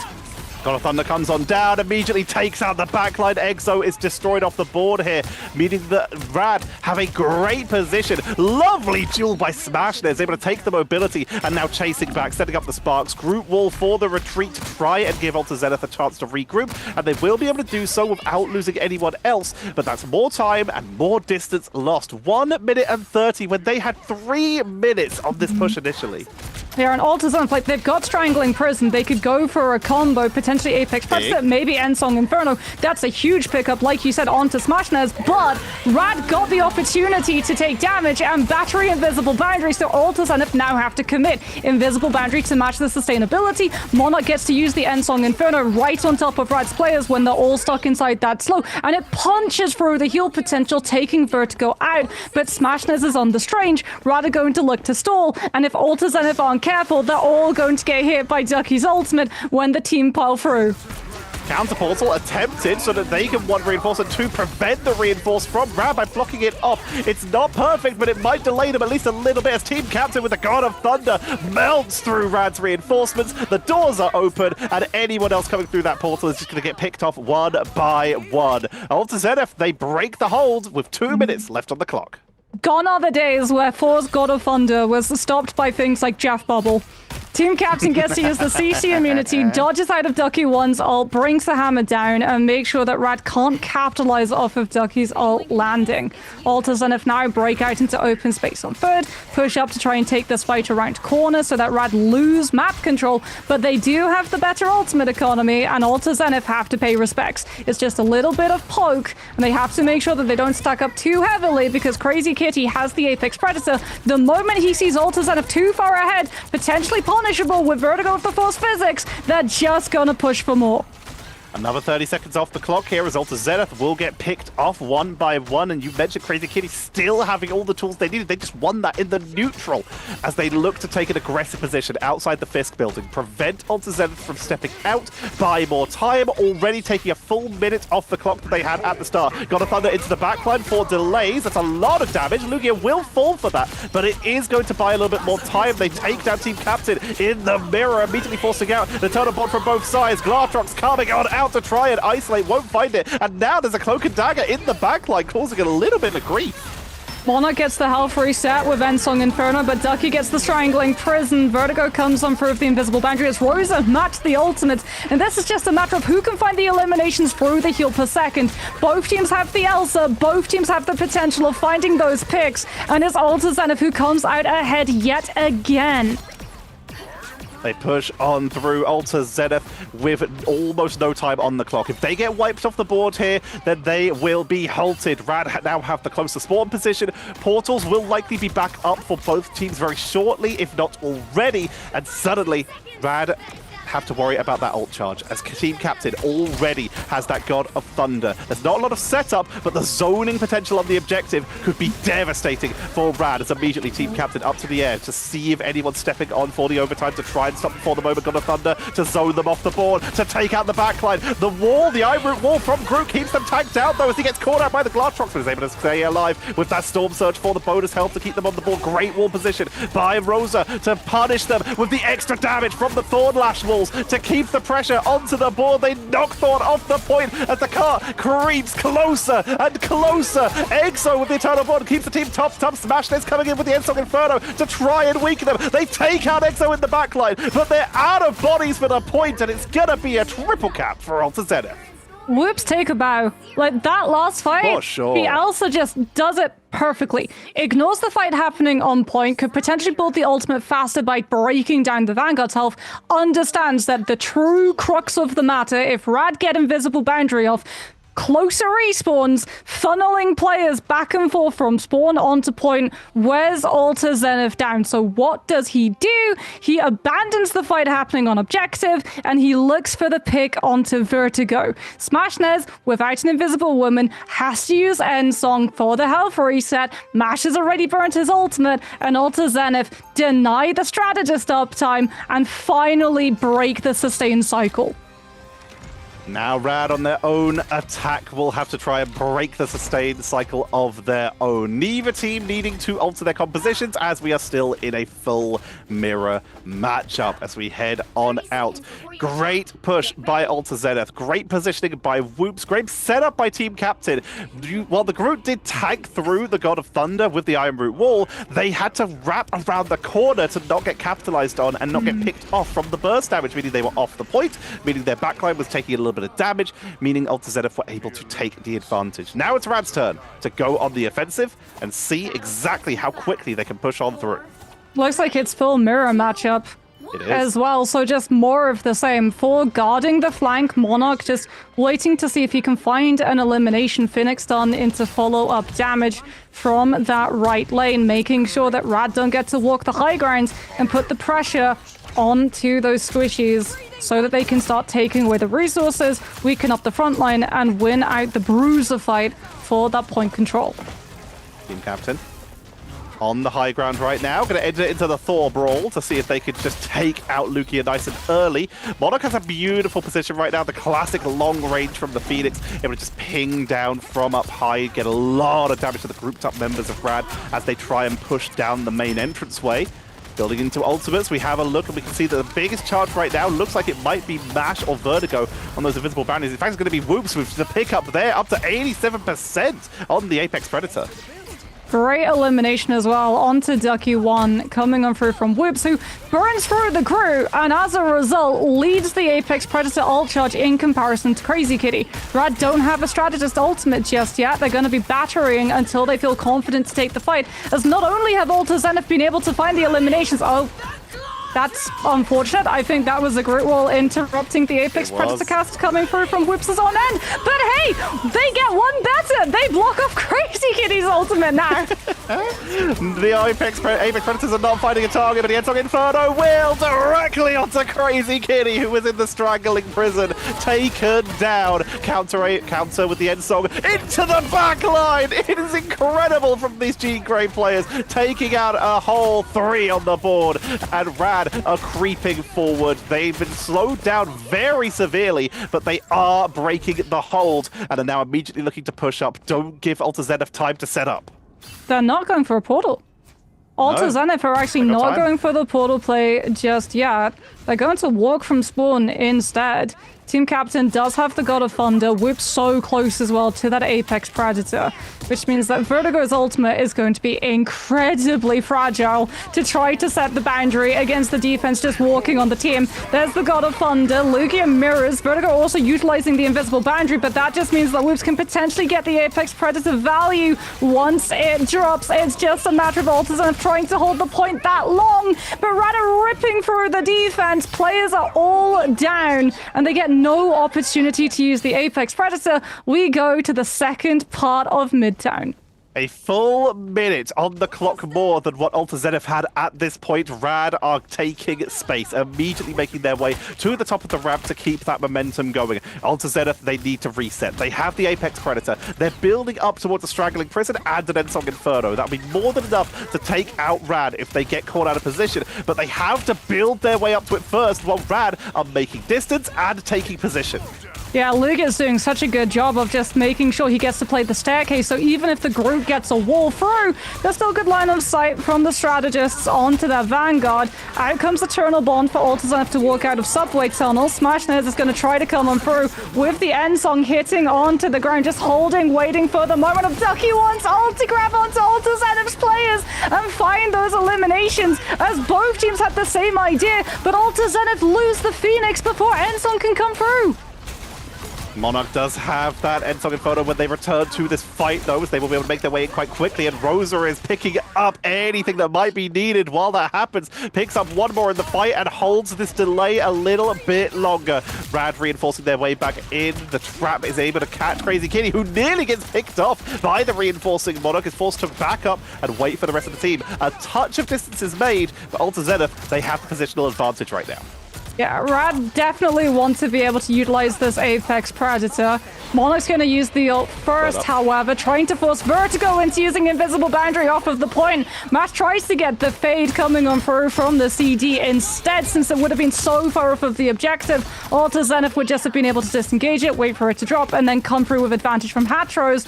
But they lose the fight, they lose 2 to Ensong Inferno, and they know this one is done. Go for a regroup and just push back, saving the ults for the next fight. And they do have a lot of ults in their repertoire here. They have Apex Predator, they have God of Thunder, and they have Invisible Boundary. But look on the other side, we've got a Thunder, Invisible Boundary, and Strangling Prison from the flank. Beautifully executed. And Rosa shuts down push number 3, and Rad are forced to regroup for the 4th time. Not just that, Hatro got to save Invisible Boundary. Vertigo uses Invisible Boundary, Zenith don't match. They just stack the damage. They've got the blind coming on through from Terracate for that gorgeous 28% vulnerability increased damage from all sources, which then applies on top of the God of Thunder damage from Team Captain as well. Smash says, though, sees Monarch a little bit too far forward, wanting to get some poke damage to build up the Ensong Inferno before the team walks, and punishes. Duelist down, Ensong Inferno lands onto Rosa, takes the Groot out, and Zenith, this is just a matter of going down on cart. Don't use ultimates, stall out for the time, and just shave off the seconds that when we head into subway, you've got the ultimates, you've got the closer respawns, you can just funnel your players back and win the overtime duel instead. And with only 50 seconds remaining, this is not great for Zenith. Yeah, if someone goes down, they can portal, but if you lose in the subway during overtime, suddenly you might not have enough time for a portal, because Rad are already have exactly what they need for a full team wipe. Straggling Prison comes on out to burn them in the doorway. Eternal Bond to try and protect Team Captain, but is unable to do so. Monarch falls as well, with 2 down off the board with 20 seconds left. There will be enough time for a portal if people can stay on the point, and right now, Crazy Kitty is giving everything they can. No. Apex Predator to try and take him out, remove all possible resistance, and Rad smash through that second point. Oh, the Invisible Boundary positioning. It was off of objective. It was directly in front of Crazy Kitty with Apex Predator, and the Elsa just hits the ult and grabs everyone out of Hatro's ultimate. Zenith, though, they can take out the momentum in this next fight. They've got the Strangling Prison, they have the Ensong Inferno combination. Match might be able to get the Fade out with the Dark Teleportation to dodge the grab, potentially, but Zenith are going to be looking to force it before they decide to greenlight the ult usage. Ensong Inferno going to be coming out from Monarch nice and early to get a head start here. We've got a Thunder for the follow-up. A Crazy Kitty able to pick them off on the landing, but Team Captain did grab Smash this. Make that a 1-for-1 trade. Holding outside the fifth building right now. It's just, again, Zenith trying to burn through as much time as possible, and that will help. That's a beautiful Apex Predator taking out Mash right away and chasing back even more, getting Ducky on the retreat, and that is Whoops just dominating along with Monarch. Yeah, this is where Zenith can really pay Rad for getting the full push. They're going to close hold, they're going to force Rad to invest as many ultimates as possible just to bypass getting stuck inside Fisk building. And then they're out of resources for when we get to the actual checkpoint fight itself. Ducky comes on through Strangling Prison. They're looking for the combo off of Ensong Inferno. They'll be able to find it, but look at what Ultra Zenith are doing. They're not using ultimates until now. They're waiting for Rats to be out of them. Out comes Hatra's ultimate, forcing Vertigo's now. Crazy Kitty tries to come on through with a clutch Apex Predator, grabbing everyone out of the heal potential, and Rosa falls. They have to chase for stagger picks now. They have to disrupt Ultra Zenith's regroup because we're in the overtime grounds. Rad have to keep this cart moving and a player constantly on it, or they lose this round. And Ultra Zenith, they're going to have the wombo combos. Whoops comes through with Apex Predator. Next fight, Strangling Prison plus Ensong Inferno is ready to go. Mash has one ultimate. Eternal Bond can't possibly cover all of the aggressive ultimates Ultra Zenith have. So immediately you can see on the high ground, Smashness is trying to pick people off early, take them out the fight. Here comes the Ensong Inferno. They take it down. Strangling Prison, which means it does not follow up, but it's going to be Rosa picked off early. Caught in the trap, but Crazy Kitty is not giving up, not letting go of the chase. Picks up 2, looks for 3 to grab 1 more off the point. They get it. Smashness. What a push up here. And suddenly, Rad are trying to cut them off in the doorway, burning them through with the Ensong Inferno, but his body's on the point. Venom forward to delay with the Simba. To just buy as much time as possible. Apex Predator from Whoops on the defense, grabs 2, but again, Smashness is able to dash out of that. Strangling! Burns them off the point, and that is going to be 3 for 3, and we are going to an overtime. The fact that Rad stared down Ensong Inferno, Strangling Prison, Apex Predator with 1 Eternal Bond. They don't even get to Battery Vertigo up for an Invisible Boundary cast. And they managed to pull it off. Literally going from start of third all the way to the end of the map in overtime is wild and shows the clutch potential of these players. Like, they understand Strangling Prison is the play for Ultra Zenith. They don't want everyone to get caught in it, so they play split. They have their duelist in 1 position, strategist in the 2nd position. If it hits, they're going to be able to just absorb the incoming damage while still having Crazy Kitty and Smashness outputting crazy amounts of threat and finding eliminations to pick apart the defense. Ducky with the insane Strangling Prison on their own side for the attack. We move into the defense, like you say. 1 minute for both sides. Neither team was able to get to the end with any time on the clock, so we're down to these last possible pushes. And once again, Adam is banned out, Strange is not, so we can't go for Karmic Revival compositions, but it is finally time to see these portals just get on in to buy as much time as possible. When someone goes down, you bring them back. I mean, you can't lose someone early. That's the thing. If you're the defense, losing someone early means that you have to give up space for the regroup. You have 1 minute. If you lose someone early and you have to just back off the fight, you allow the other side to come through with such a lead in terms of ultimate generation. Phoenix, Elsa, they can find these eliminations out of the blue. This positioning has to be perfect from the team. Lugia is just getting absolutely bashed around the place as team captain bashes Ducky around the place. There's 4 displacing the Groot, and there's the early eliminations we talked about. And look at what it's done for Red's positioning. Everyone takes a huge step backwards, and with 1 minute on the bank, Ultra Zenith are already halfway through first. They are pushing through with such speed, keeping at least 1 person on the point, but again, they want to try and zone people out and pick them off early.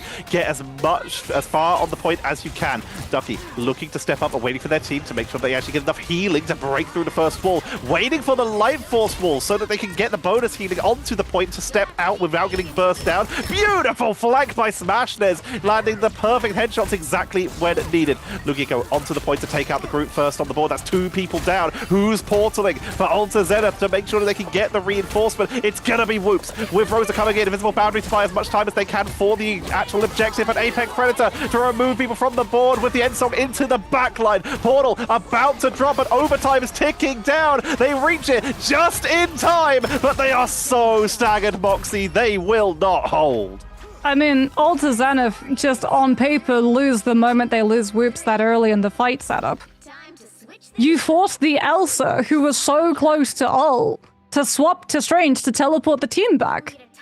Alta Zenith were lacking Elsa damage to clutch out the fight and lacking Apex Predator to punish Rad, just sending Lugia Goat at the strategists. Hatro, Exo, they were trying to use the natural terrain, the cover of the pillars, to keep themselves safe, managed to try and battery up some of those strategist ultimates and give Alta Zenith more space to work with, but they're pushed out of those positions by the Thunder Surges from Lugia. Just doing so much from Lugia, just pressuring those backlines, like you say, without the Elsa for the capitalization.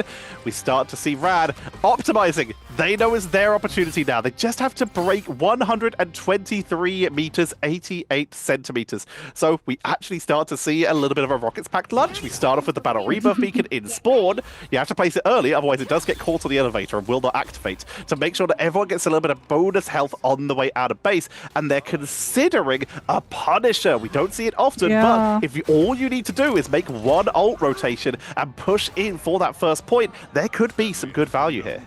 It looks like it's going to be a swap-off. I mean, potentially, Rocket into Phoenix struggles, but Rocket with Punisher does melt down Ensong Inferno before it can intercept the Cosmic Gun Amplifier. But at this point, with so much incoming pressure from two crossfire angles, both the Elsa and the Phoenix, you need the invisible shield so that you don't lose someone early. As we can hear Vertigo's break instantly, as well as Hatro's. That's the amount of damage that both of these duelists can output. But Smashness is staying on the Punisher, which does mean that Alta Zenith Rose's walls in particular are going to be coming under much more pressure.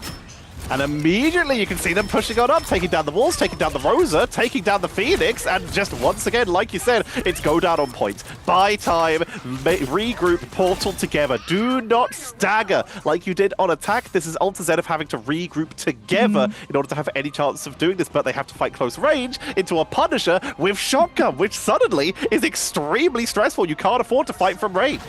Oh, here comes Mash, already in cloak form. Just wanting to have the Dark Teleportation instantly available if the portal was dropped directly on their location. Whoops gets to remain on the Elsa. We are in OT. Vertigo is so close to the invisible boundary, but Alta Zenith, this is one of the side factors of them taking so much damage from the Punisher, from the Elsa. They're really close to the Strategist ultimates. The Crazy Kitty might have the win condition right here. Apex Predator comes on through, grabs all of the players stacked on up. Rosa is down. Whoops falls. Monarch has to use the Ensong Inferno, but Exo got the Eternal Bond off. The healing is there for Alta Zenith. They've got Hatro's invisible boundary as well, and Rada missing theirs. Where's the sustainability? They have to keep the players up, but their respawns are so far away. Overtime started to tick down. The invisible boundary from Alta Zenith is holding them onto the point. Team captain looking for a port with the portal already used out. The final judgment makes it in for Rad. Finally charged up and catching them in the corner. There's nowhere to run. And they are taken down. The counter reinforcement portal from Vertigo. They lose the healer, but they get the damage. It's a triple Vanguard. Single strategist for the last ditch effort. Struggling Prison. Apex Predator to force them off the point, but they keep bodies there. And that will be one last-ditch effort, but Alta Zenith cannot hold. Rad extend their lead. They are 2-0 in these grand finals. It's this final judgment.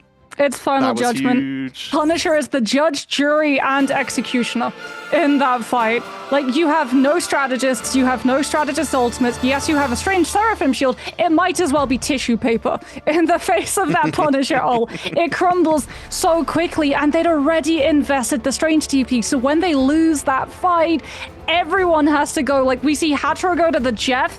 Exo tries to go for the Rocket so that they have BRB as well as a potential speed with the roll light for the dashes. Rosa, as you mentioned, tries to come out with Strangling Prison with Whoops lining up the Apex Predator just to grab Rad's players off. It might find eliminations, but it also removes bodies from the objective so that they lose the maximum speed that the cart can move towards that checkpoint and potentially allow Alta Zenith a chance of taking another fight, but they just can't manage it. And Rad, it's a close one. It goes to the wire. It's a huge difference to the last time that these two teams matched up on Midtown, but they pull through an OT, and we go up 2-0 in a series.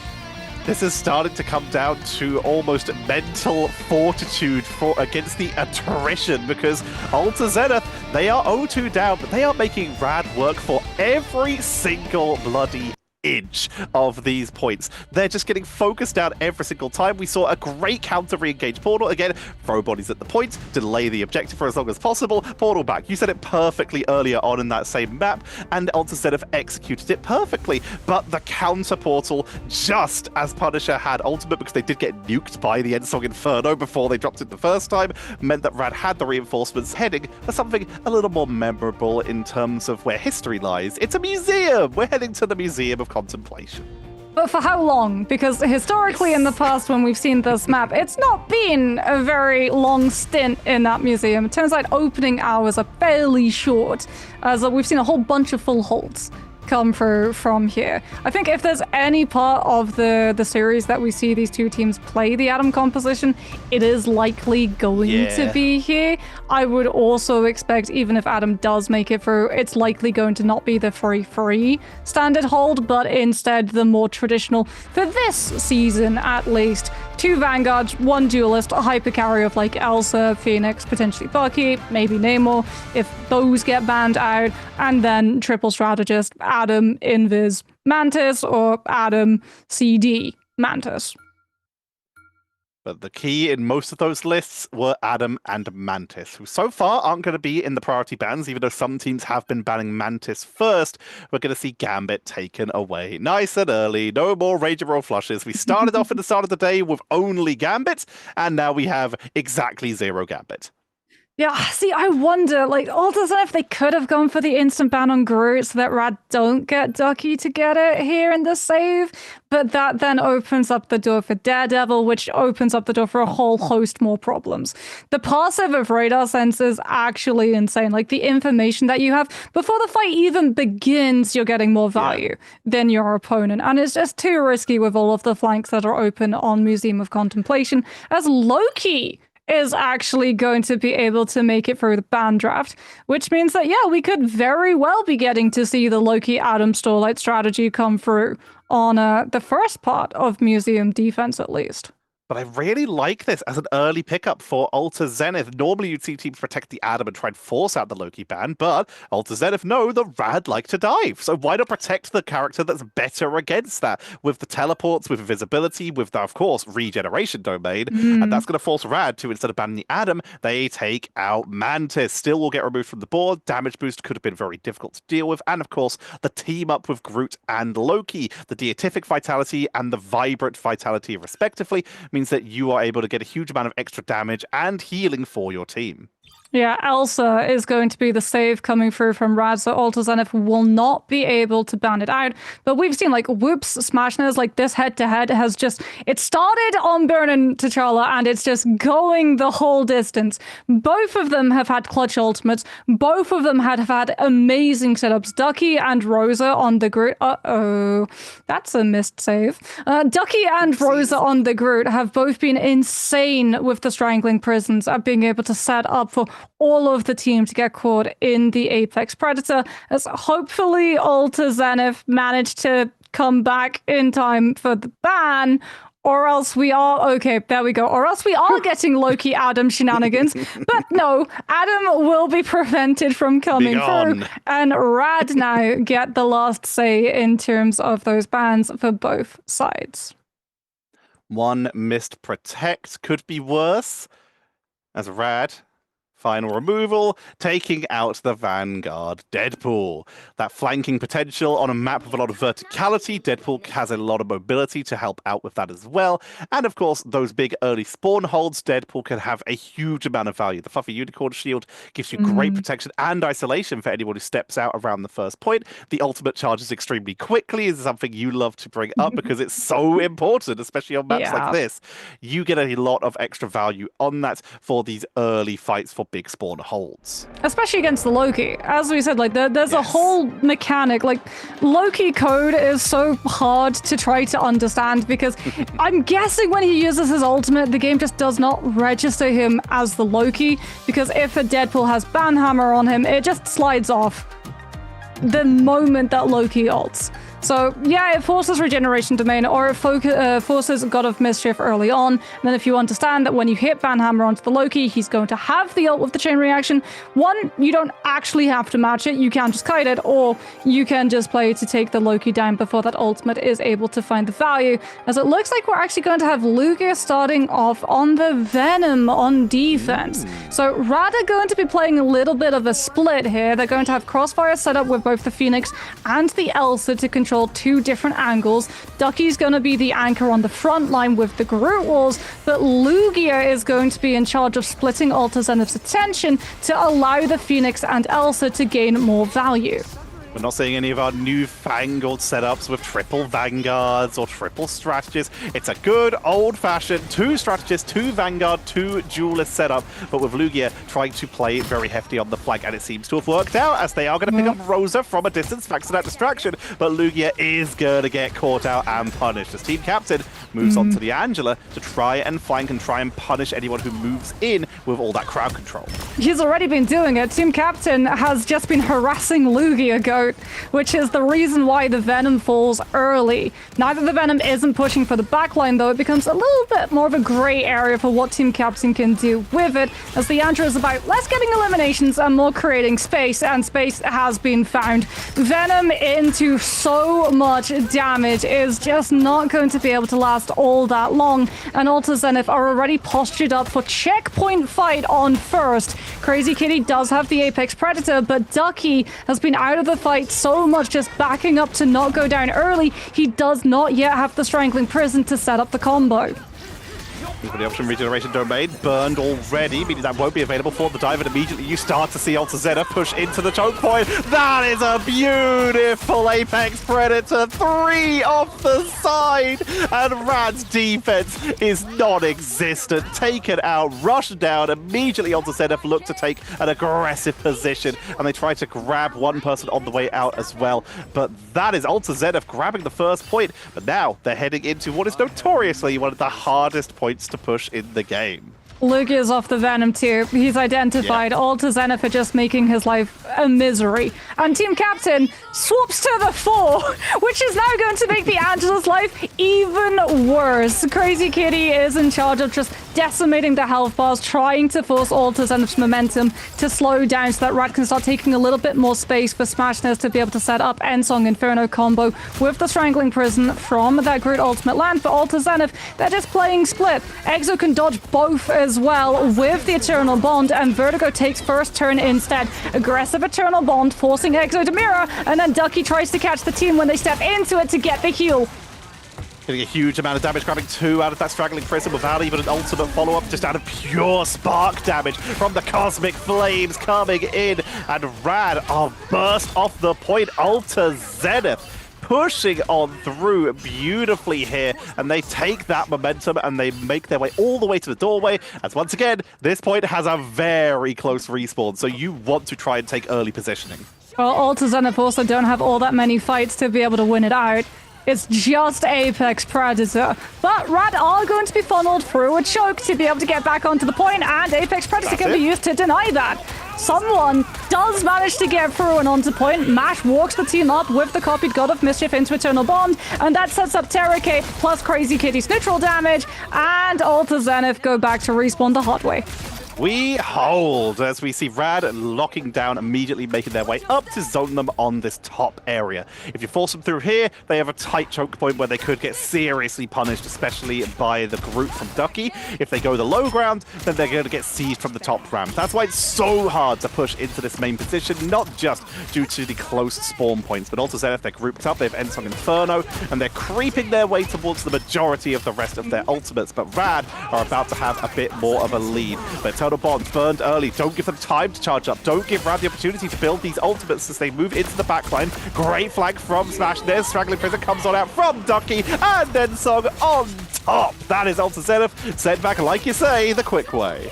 Yeah, I mean, Rad managed to fin out the fight quickly too, and they needed it. Exo was precious seconds away from Eternal Bond. And this is a mechanic that you'll see in pro play. Stagger out the last elimination, which means the Alter Zenith have to wait yet more time for Rosa to come back on group because they've got Strangling Prison and Song. Something to note is that whips are swapped to the Strange. Are we about to see a teleport open up onto Rad's back line so that Zenith play fast with Strangling Prison and Song combo before Rad can react to it and build a strategist ultimate to be able to survive the fight? There goes the portal. It's not instantly into Strangling Prison. Instead, we get the Ensong Inferno first, proccing out the God of Thunder from Lugia Goat, which lands. Monarch dodges it, but Alter Zenith still have ultimates to continue finding the eliminations, and this time they're picking apart Rad in such a fast manner, it's going to take Mash just trying to stall out with Eternal Bond for the team to regroup in time. Can they make their way back in? Crazy Kitty over to the Strange so they can portal in for themselves for their own defense to buy every extra second. The portal comes on out and Alter Zenith are down to 1 minute and 17 seconds. Rad trying to just push them back and they've succeeded in doing so. Portal comes out. Alter Zenith don't fight it. They retreat, they reset without losing anyone here. They have the God of Thunder and they're building up towards their own Eternal Bond from the Loki God of Mischief, which will come out here. The Straggling Prison and Song Inferno, and the push will at least be slowed. Oh, Alter Zenith, their play, they disengaged, they regrouped, they batteried Hatro's ultimate for God of Mischief copy onto Eternal Bond, and Rad see through it! And they get the elimination through it! Strangling Prison and Song Inferno right on top of it. They've still got players, they're finding trades, they've got the close to respawn, and they're going to win out the fight overall. And Alter Zenith, they already used the portal toucher. This is last fight territory. Alter Zenith will have to burn every ultimate that they have available, and Rad are about to make this ultimate economy hurt. With just 20 seconds on the clock, no portal, like you say, they have to commit to this. They don't have defensive ultimates. They cannot use an Eternal Bond to touch that point in time, so it's going to be on Team Captain or Whoops to try and make something, or Hatro if they can make their way in with a teleport, but they cannot do so. They're burst down, 2 down right off the bat before a single ultimate is used outside of that Apex Predator, and as such, Alter Zenith will not touch. That is going to be a fantastic hold in the expected spot by Rad. Now, can Rad do better? Can we just petition to call that the you shall not pass spot on Museum of Contemplation? It is insane. Mash take about the fact that he was able to live Eternal Bond, the only person. We see multiple times players finding eliminations when it's just the CD and all of the damage is concentrated on that strategist. Plus, with how close the checkpoint was to the objective, Mash can't use Dark Teleportation because it takes you out of contest. Yeah, you would lose. It would just push it to the checkpoint and we would head to third. So the fact that he lives long enough for the regroup from Rad's side to come through inside his own ultimate is absolutely wild. And I'm sure one thing that Alter Zenith are going to be scratching their heads over if they do lose this map to the distance that Rad were able to push. 131 meters and 86 centimeters is what Rad have to beat here. And they are once again running an almost entire mirror. I'm not 100% sure we will see this Black Widow make it out as well, but we have seen teams poke their heads out a little bit on the Widow to try and get an early pickup and then swap off. This is most common on Midtown. This is a map you can do it quite well due to the fact the spawn door has a bit of cover, but no. The Punisher to potentially start off and melt through Rosa for the second time, and Lugia starting off on the thing to try and lock down Team Captain. Worked on Midtown. Is it going to work here for Rad? As Smashness is sticking so far with that Punisher, and you can see Alter Zenith, they're not holding close. They know those group walls are going to get shredded in seconds. Instead, we're playing off angles with our Elsa. We're trying to absorb the incoming damage with our strategists, trying to generate up those ult cycles a little bit faster, but that comes at the cost of giving Rad a lot more space. It has to be temporary, though. The moment that Rad round the corner, out comes the Terror Cape from Exo, and there go the eliminations, lighting up for Alter Zenith's side. It's a 1-for-1. Smashness goes down, as does Rosa, meeting the front line for a back line. But currently, that means Lugia is completely uncontested on this corner. We'll finally start to take some damage from the range as Phoenix and Elsa begin to unload. But already, Ducky has pushed up, and the chase is on. Force them back to give that car space. And now they can hold the doorway. If they can hold the doorway, they're going to get that first point with very good time. But Alter Zenith, they already have their Eternal Bond with the God of Mischief, and they now have a space to make their way through, but they will not have Team Captain. Well, Alta Zenith won't have to worry about being sent off the cliff by the Apex Predator. They do have to worry about the actual Apex Predator, but Whoops finds his ultimate as well. Endsong Inferno from Monarch at the same time, and Alta Zenith just sweep the eliminations. Rad are pushed back to spawn yet again as Team Captain swaps off of the 4. I like this change. Magneto means that you have more utility, you've got good combo potential with Endsong Inferno, but also the 4 was not working because Luca Goat on the thing is literally immobile to being displaced. So in this case, you can just ping from range, do a lot of damage, and of course shield your backline if need be. Eternal Bonds mirrored out from both sides. Straggling Prison from Ducky as the main engage tool takes out both of the backline members, but is there enough damage for the finishing blow? We see the escape from the Phoenix, and the chase continues. Monarch will fall as Crazy Kitty piles on the pressure onto Team Captain. Meteor M's going to come on in, looking for that backline, but Crazy Kitty has already wrapped around and is continuing the flank, allowing Rad to smash their way through. The choke point is going to get zoned out, completely preventing all reinforcements, but Portal will be coming in from the other side. It's incredibly staggered, but it is buying time, and that's what Alta Zenith need right now. Patro is so close to that ultimate. So too was Monarch, but he gets taken down before Endsong Inferno comes through in full. So it's just a reliance on regeneration domain, and Rad have Mash's ultimate ready to go. God of Mischief copies onto the Eternal Bond. They get to invade the safe space that Alta Zenith's backline were trying to play. Sneaking Hatro closer to the ultimate. He gets the copy off in time, but the rest of his team are already seeing the wrong side of respawn, and the checkpoint had already come through, which just bleeds into ultimate economy. Alta Zenith will be lacking on first fight of second point.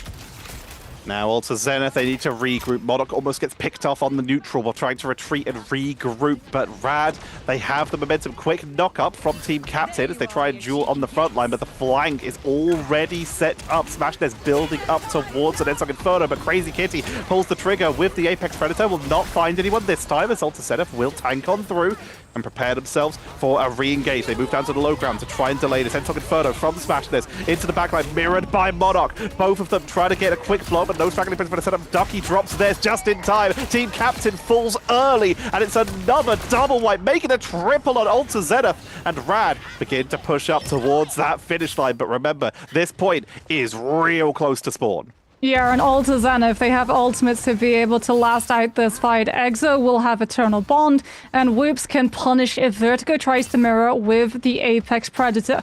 The difference is they're rather closer to the God of Mischief, and they'll have clobbering time to potentially catch a CC. Exo starts things off, Rosa with the Strangling Prison. There's the clobbering time to interrupt Alta Zenith walking with that CD ultimate, and Rad are losing players. Mash tries to bail the team out with a late God of Mischief copy, but they're already down so many, and now it comes up to a clutch, but they're lacking the Phoenix. The Elsa is absent. Alta Zenith should be able to see the fight through.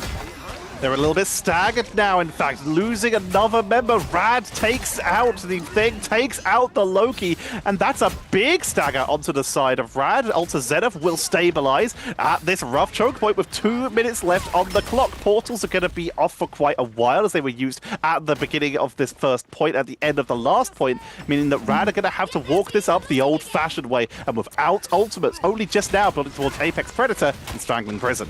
I mean, you just have to look for the ult dump fight. You can't take this in halves. You have to battery, and that's what we're seeing. A little bit of damage, a whole lot of strategist battery for those ultimates to come out before they walk. Alta Zenith, they're going to be able, though, to understand the hesitation. They just don't want to commit their ultimates because they know that they have to last out the time bank too. So it's regeneration domain, Terracate from the CD, and then a look for the wombo combo of Strangling Prison and Endsong Inferno stacking right through Rad's whole team. Yes, Loki had regeneration domain up, but Phoenix ult destroys all summons, so you don't have to worry about the one shot getting fully healed back for the team. But look what Rad did. They burned out the wombo combo from Alta Zenith's side. They're still holding on to theirs, and Tetcha, they're going to be able to walk this next fight with 6 ultimates. Alta Zenith have to understand they're going to lose players. They have to be able to stall for the regroup. They have both their defensive ultimates. Apex Predator going to be coming on out, trying to split the team in two. You don't have to worry about all these ultimates being used together if they're picked in half, but it's not enough for a finishing blow. In comes the first pickup, taking out Whoops on the backline. This is the player who usually swaps to Strange, though, so they can try and reinforce this if the cooldown is up here. Eternal Bond going to be coming in from Hatro to reinforce and, like you said, buy time, because Lugia is creating a lot of space. Clobbering time as Mash sieges down from above. Rosa falls. It's going to be Monarch portaling back in as everyone else rushes the point, but that finish line creeps closer and closer. No more defensive tools left for Ultra Zenith. It's got to be bodies, and if they lose Exo here, that's a massive stagger. Portal comes out, but the team is incredibly separated, losing one by one. Yancey Street charge for bonus health. They try to use the regeneration domain, but Hatro is focused down. He's able to sustain, delay, body blocks to try and force them off the point as overtime is ticking on in, but Ultra Zenith are losing one by one. Straggling Prism from Rosa is simply a delay of the inevitable, and Rad extend their lead. They are on match point. Welcome to how you break the you shall not pass spots on the map. It's ult dump. Like, straight up, it feels so weird to say because we're always talking about you can't use all of your ultimates in one fight because you have to save something for the fight that comes afterwards, or you're going to get hard punished when we look at the long con. But when you get to those parts of the map and you have 2 minutes left to just generate your ultimate economy, you need one fight to win. You need to find the eliminations quickly. You need to stop the opponent from getting to last the fights long enough to battery up their own win conditions to outlast you. And that's exactly what Rad do. They bank up 6 ultimates, and only then do they walk, fully understanding with how close the objective was to checkpoint, Ultra Zenith can't kite them out. They have to stand and meet, and worse for the strategists, they have to invest to try to stall for a portal to come through. So when that portal does come through, it's only Loki regeneration domain that can try to give the team a stable position. But by that point, Rad have got the Phoenix, they've got the Elsa in position to burn the runes down, take all of the angles, and deal with all of the players that jump out. And with that, Ultra Zenith find themselves on the brink. They've done everything in their power to try and take Rad. They've had 2 map choices in their favor to try and flick this in their way, and yet they still find themselves currently 0-3 as Rad are now 1 win away from becoming your Marvel Rivals Championship champions. This is rough. They have essentially one last chance. They've tried Convoy twice. It hasn't worked. Do you try Convergence? Do you take them back to... As we are heading into map number 4 of this best of 7, will Rad close this out, or will Ultra Zenith begin the reverse sweep? They're taking us to the living island of Krakoa as we've avoided some Convoy, and it's back to domination. I mean, domination was where Ultra Zenith looked really competitive against Rad at the start of the series. The fact that we got all 3 submaps of Burn and T'Challa goes to show Ultra Zenith pulled around. Not just that, they pulled around really dominantly against Rad before we got that insane 199 OT brawl out for the overall winner, as Ultra Zenith continue going for the instant ban on Daredevil, which I would imagine is going to mean that Rad, seeing the group 3, are going to be saving that first protection for Ducky One's favorite Vanguard as they go yet again for the Gambit ban. So even if Loki makes it for the ban phase, it won't be the double cast of the Raging Royal Flush. It could still be the double cast of the Karmic Revival, but we've seen these teams kind of move away from that style. And of course, there are some points of this map where that's not so good, and some points where it's potentially the best in the game. So we'll have to see if that's the direction the teams wish to go. But for now, the prediction is coming to pass. Prophet Moxie continues as we see the Groot protected, and Mantis makes it through into a protect. Wait, Mantis and Groot? Okay, yeah. Surely Loki at some point gets addressed in the ban, as there goes the Wolverine. Not surprising when you look at Rad's duelist lineup. Like, Lugia has been known to play the Wolverine when he flexes off of Vanguard, but we also have Smashnez and Crazy Kitty, who were some of the best Wolverines in the EMEA region. Last year, as we talked about, Loki has to go. That team up is just entirely too strong. Plus, if you want to play any form of dive, Regeneration Domain as a cooldown is is absolutely busted as the dive is forced to go in first. Soft dive, force out the cooldown, get out with all of your players still intact, stabilize, and come back for the actual dive for the elimination. Elsa's going to be protected once again, making their way in, and now with Mantis on the board, that's a very big threat, and it's even more so now, as the Living Gunshot is going to be enhanced with the Deadpool team up, as he finally makes it into a protect, as opposed to a ban from Alta Zenith, and Cloak and Dagger taken away here. That's been getting some really good value from these teams, and it was kind of what saved Rad in that previous series, getting a lot of extra value just on the point for all their delays, but now the final ban of Invisible Woman taken away, meaning we are losing a lot of these big defensive ultimate strategists. Are we going to be seeing Luna? Maybe? Or do we just go for Zootopia backline? I mean, Dagger's removed, Invis is removed. If you want, like, really good flat burst heals, Luna would be the best thing to go. Or, like you said, you could just go for, as we're seeing from Rad's side, full dive composition with the Rocket, with the Jeff. Alta Zenith, it is Krakoa. This is a really good domination round for the Atom. Could put Hatro onto that strategist, and Exo goes to the Luna to have the team up of Light and Shadow Karma, which is really, really strong, because if you're anticipating dive, Luna being able to translate damage done to her opponents to heals on herself means that she's going to be able to absorb that dive and reach a point in the fight where dive loses its cooldowns, loses its pressure, loses its threat, has to back on off, and you get all of the map space without trading any of your players. And of course, the big reward when you're going dive with a Luna, that idol aura, something that you really harped on in the first stage of Ignite, because it is just that important. If you're going to dive, you might as well make sure they get sustained no matter where they are. You just heal whoever's in the front or your backline if you're getting dived yourself, and you get value out of it by healing whoever your dive vanguard is or your dive duelist on the other side of the map. Used to be played a lot with the Psylocke. Portal comes out not for a full engage here. This is just Alta Zenith choosing to take aggressive positioning. Yeah, they're gonna go for point.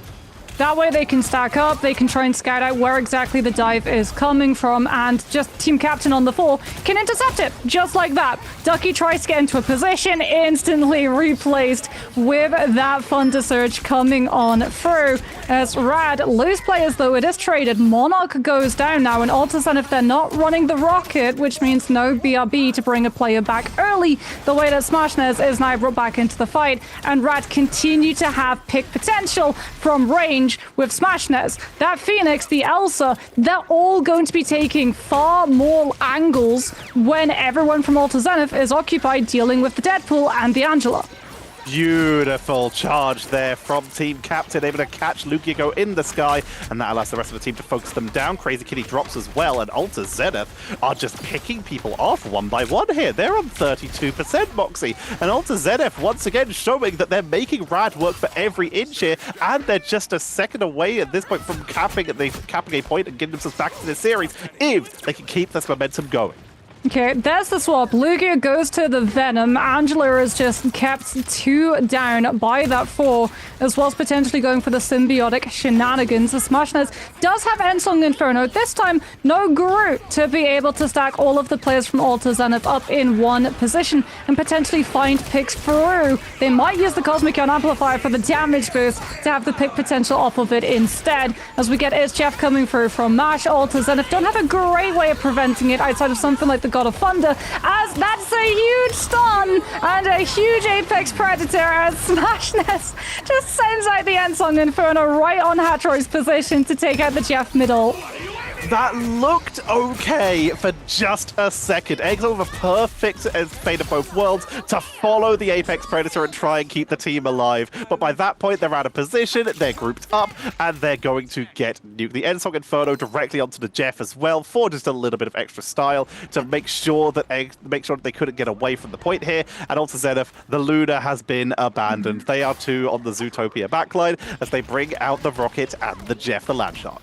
Yeah, it's a different map matter when you're trying to play into a dive that is now set up. That Luna being alone would just have been too vulnerable. Alter Zenith would have to sacrifice too many resources to keep her in the fight, as Jet Fuels alone would not have been able to stand up to the crazy damage peaks of an Elsa and a Phoenix. As Rad being in control, they can now just bounce the point off of their own personal positions without fully committing into a part where Alter Zenith can look to punish, both with the fall but also with the Strange, as Eye of Agamotto catapults into the backline, lands onto 2, and the Maelstrom of Madness takes out Smashnaz, but crucially not Vertigo. So the Phoenix gets traded a whole ultimate for a basic cooldown from the strategist instead. It's Jeff coming out from both sides, from Rad defensively, keeps them in this fight as Alter Zenith lose team captain off the board, comes back at the Battle Rebirth Beacon to keep this fight going as the dive comes in from Lugia. While this is happening, Lugia is up to 92% from the Feast from the Abyss, which could give them a huge burst potential as they continue to pile on the pressure. Alter Zenith are just getting zoned away bit by bit. That Deadpool in Hard was a living bullet, doing so much damage and keeping them forced off the point. It's worrying now for Alter Zenith because, like, you're going to be going up against Apex Predator and Ensong Inferno. Ensong Inferno can take out your Cosmic Ion Amplifier that Hatro is trying to get up to be able to match Vertigo's, or they can use it to just target Exo out of the Jeff Ultimate mid-cast as well, as they're just not going to have a lot of sustainability. It's a glass cannon, very fragile build, which means that Rad with the setup and positioning already on the point with all of the angles already developed. When it comes to the Cosmic Ion Amplifier mirror, they're just in a better position to be able to take the fight. And there's no Strange for the portal back, meaning that Rad take a solid win back there, taking what looked like Alter Zenith with an incredible hold, but the second it was broken, Alter Zenith had to adjust, and you mentioned it perfectly. They just could not enter into Rad's space safely, and we just saw them getting picked off one by one as time went on, as we head into the Grove, and Alter Zenith now teeter on the edge. If they lose this point, they get second. If they win it, they're still in it, but Rad, they have Ensong Inferno, they have the Apex Predator, and they're soon to have It's Jeff. On the other side, Alter Zenith, they have Apex Predator, and It's Jeff, and that's it.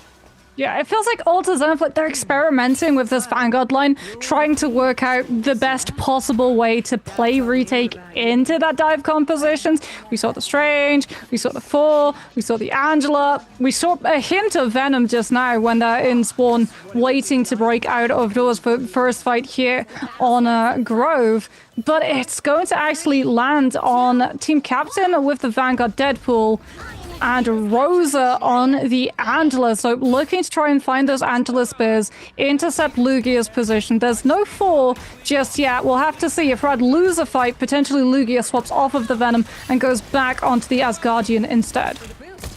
We'll have to see. They've not got a lot of ult charge, so it would be too much of a loss. But first, already making their way to the point. They build Symbiotic Shenanigans up for Mash, who is getting targeted down. Apex Predator coming out extremely early from Crazy Kitty as Ducky looks to capitalize and will be able to focus down Team Captain and build up a little bit of XP with the selfie in the meantime as they force back Alter Zenith as well. And first point cap going over to Rad as they start to build up that percentage and chase Alter Zenith all the way back to spawn.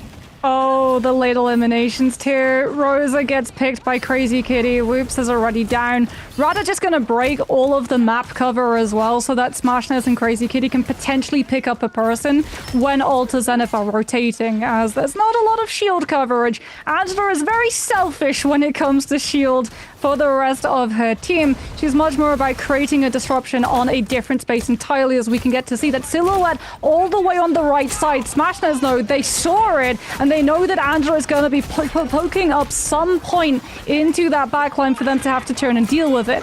Crazy Kitty is removed, brought back by the Battle Recall Beacon, though, and it's only temporary space that Alter Zenith are able to pick up before they have to commit to the fight. And yet again, Rad have all of the angles, all of the ults. When it comes to scrapping it out, they just find the elimination so quickly. Crazy Kitty from the top rope, the Ensong Inferno on top of the fish, and this is Rad continuing to dominate on this domination point. Alta Zenith, all that momentum they have in the first point seems to have evaporated. They got halfway towards the point cap there, and then immediately lost the fight. Lugi is up to a Feast of the Abyss, meaning that Alta Zenith, even if they push onto the point, are at great risk of just being detonated by that, combined with an Apex Predator, or even just the damage output from a Cosmic Yard Amplifier, which might not even be needed because a Apex Predator does the job on its own. But Crazy Kitty does get picked off by Whoops on the turnaround. But where's the win condition for Alta Zenith? Yeah. They've got the Angela, they have Heaven's Retribution. Maybe you combine that with the Ensong Inferno.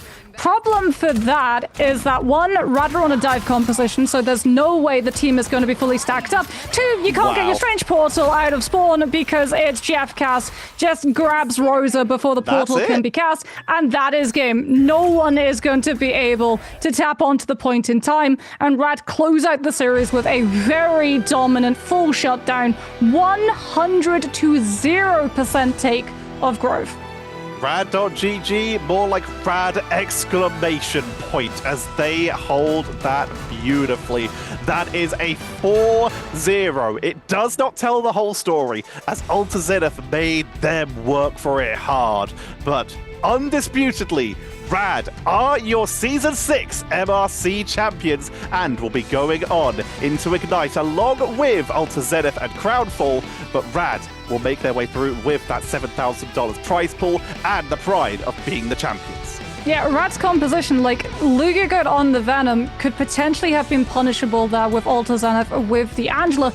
Problem for them was that the moment Rad won their first fight on Grove, they did not have to commit Lugigoat towards Alta Zenith's back line, so there was no easy spare opportunity for Alta Zenith. Then they wanted to try to create space for the team to walk through the gauntlet of fire, which was the Phoenix and the Elsa poking them down from far, but the Angela might have found one elimination. Battle Recall Beacon just brings that player right back into the fray, and Rad with better ultimate economy, all of the angles, all of the map control, just win out the fights with all of those advantages turned against their opponent. And we can have a look at some of the highlights from that game, as this was still a bit of a belter, especially that first round.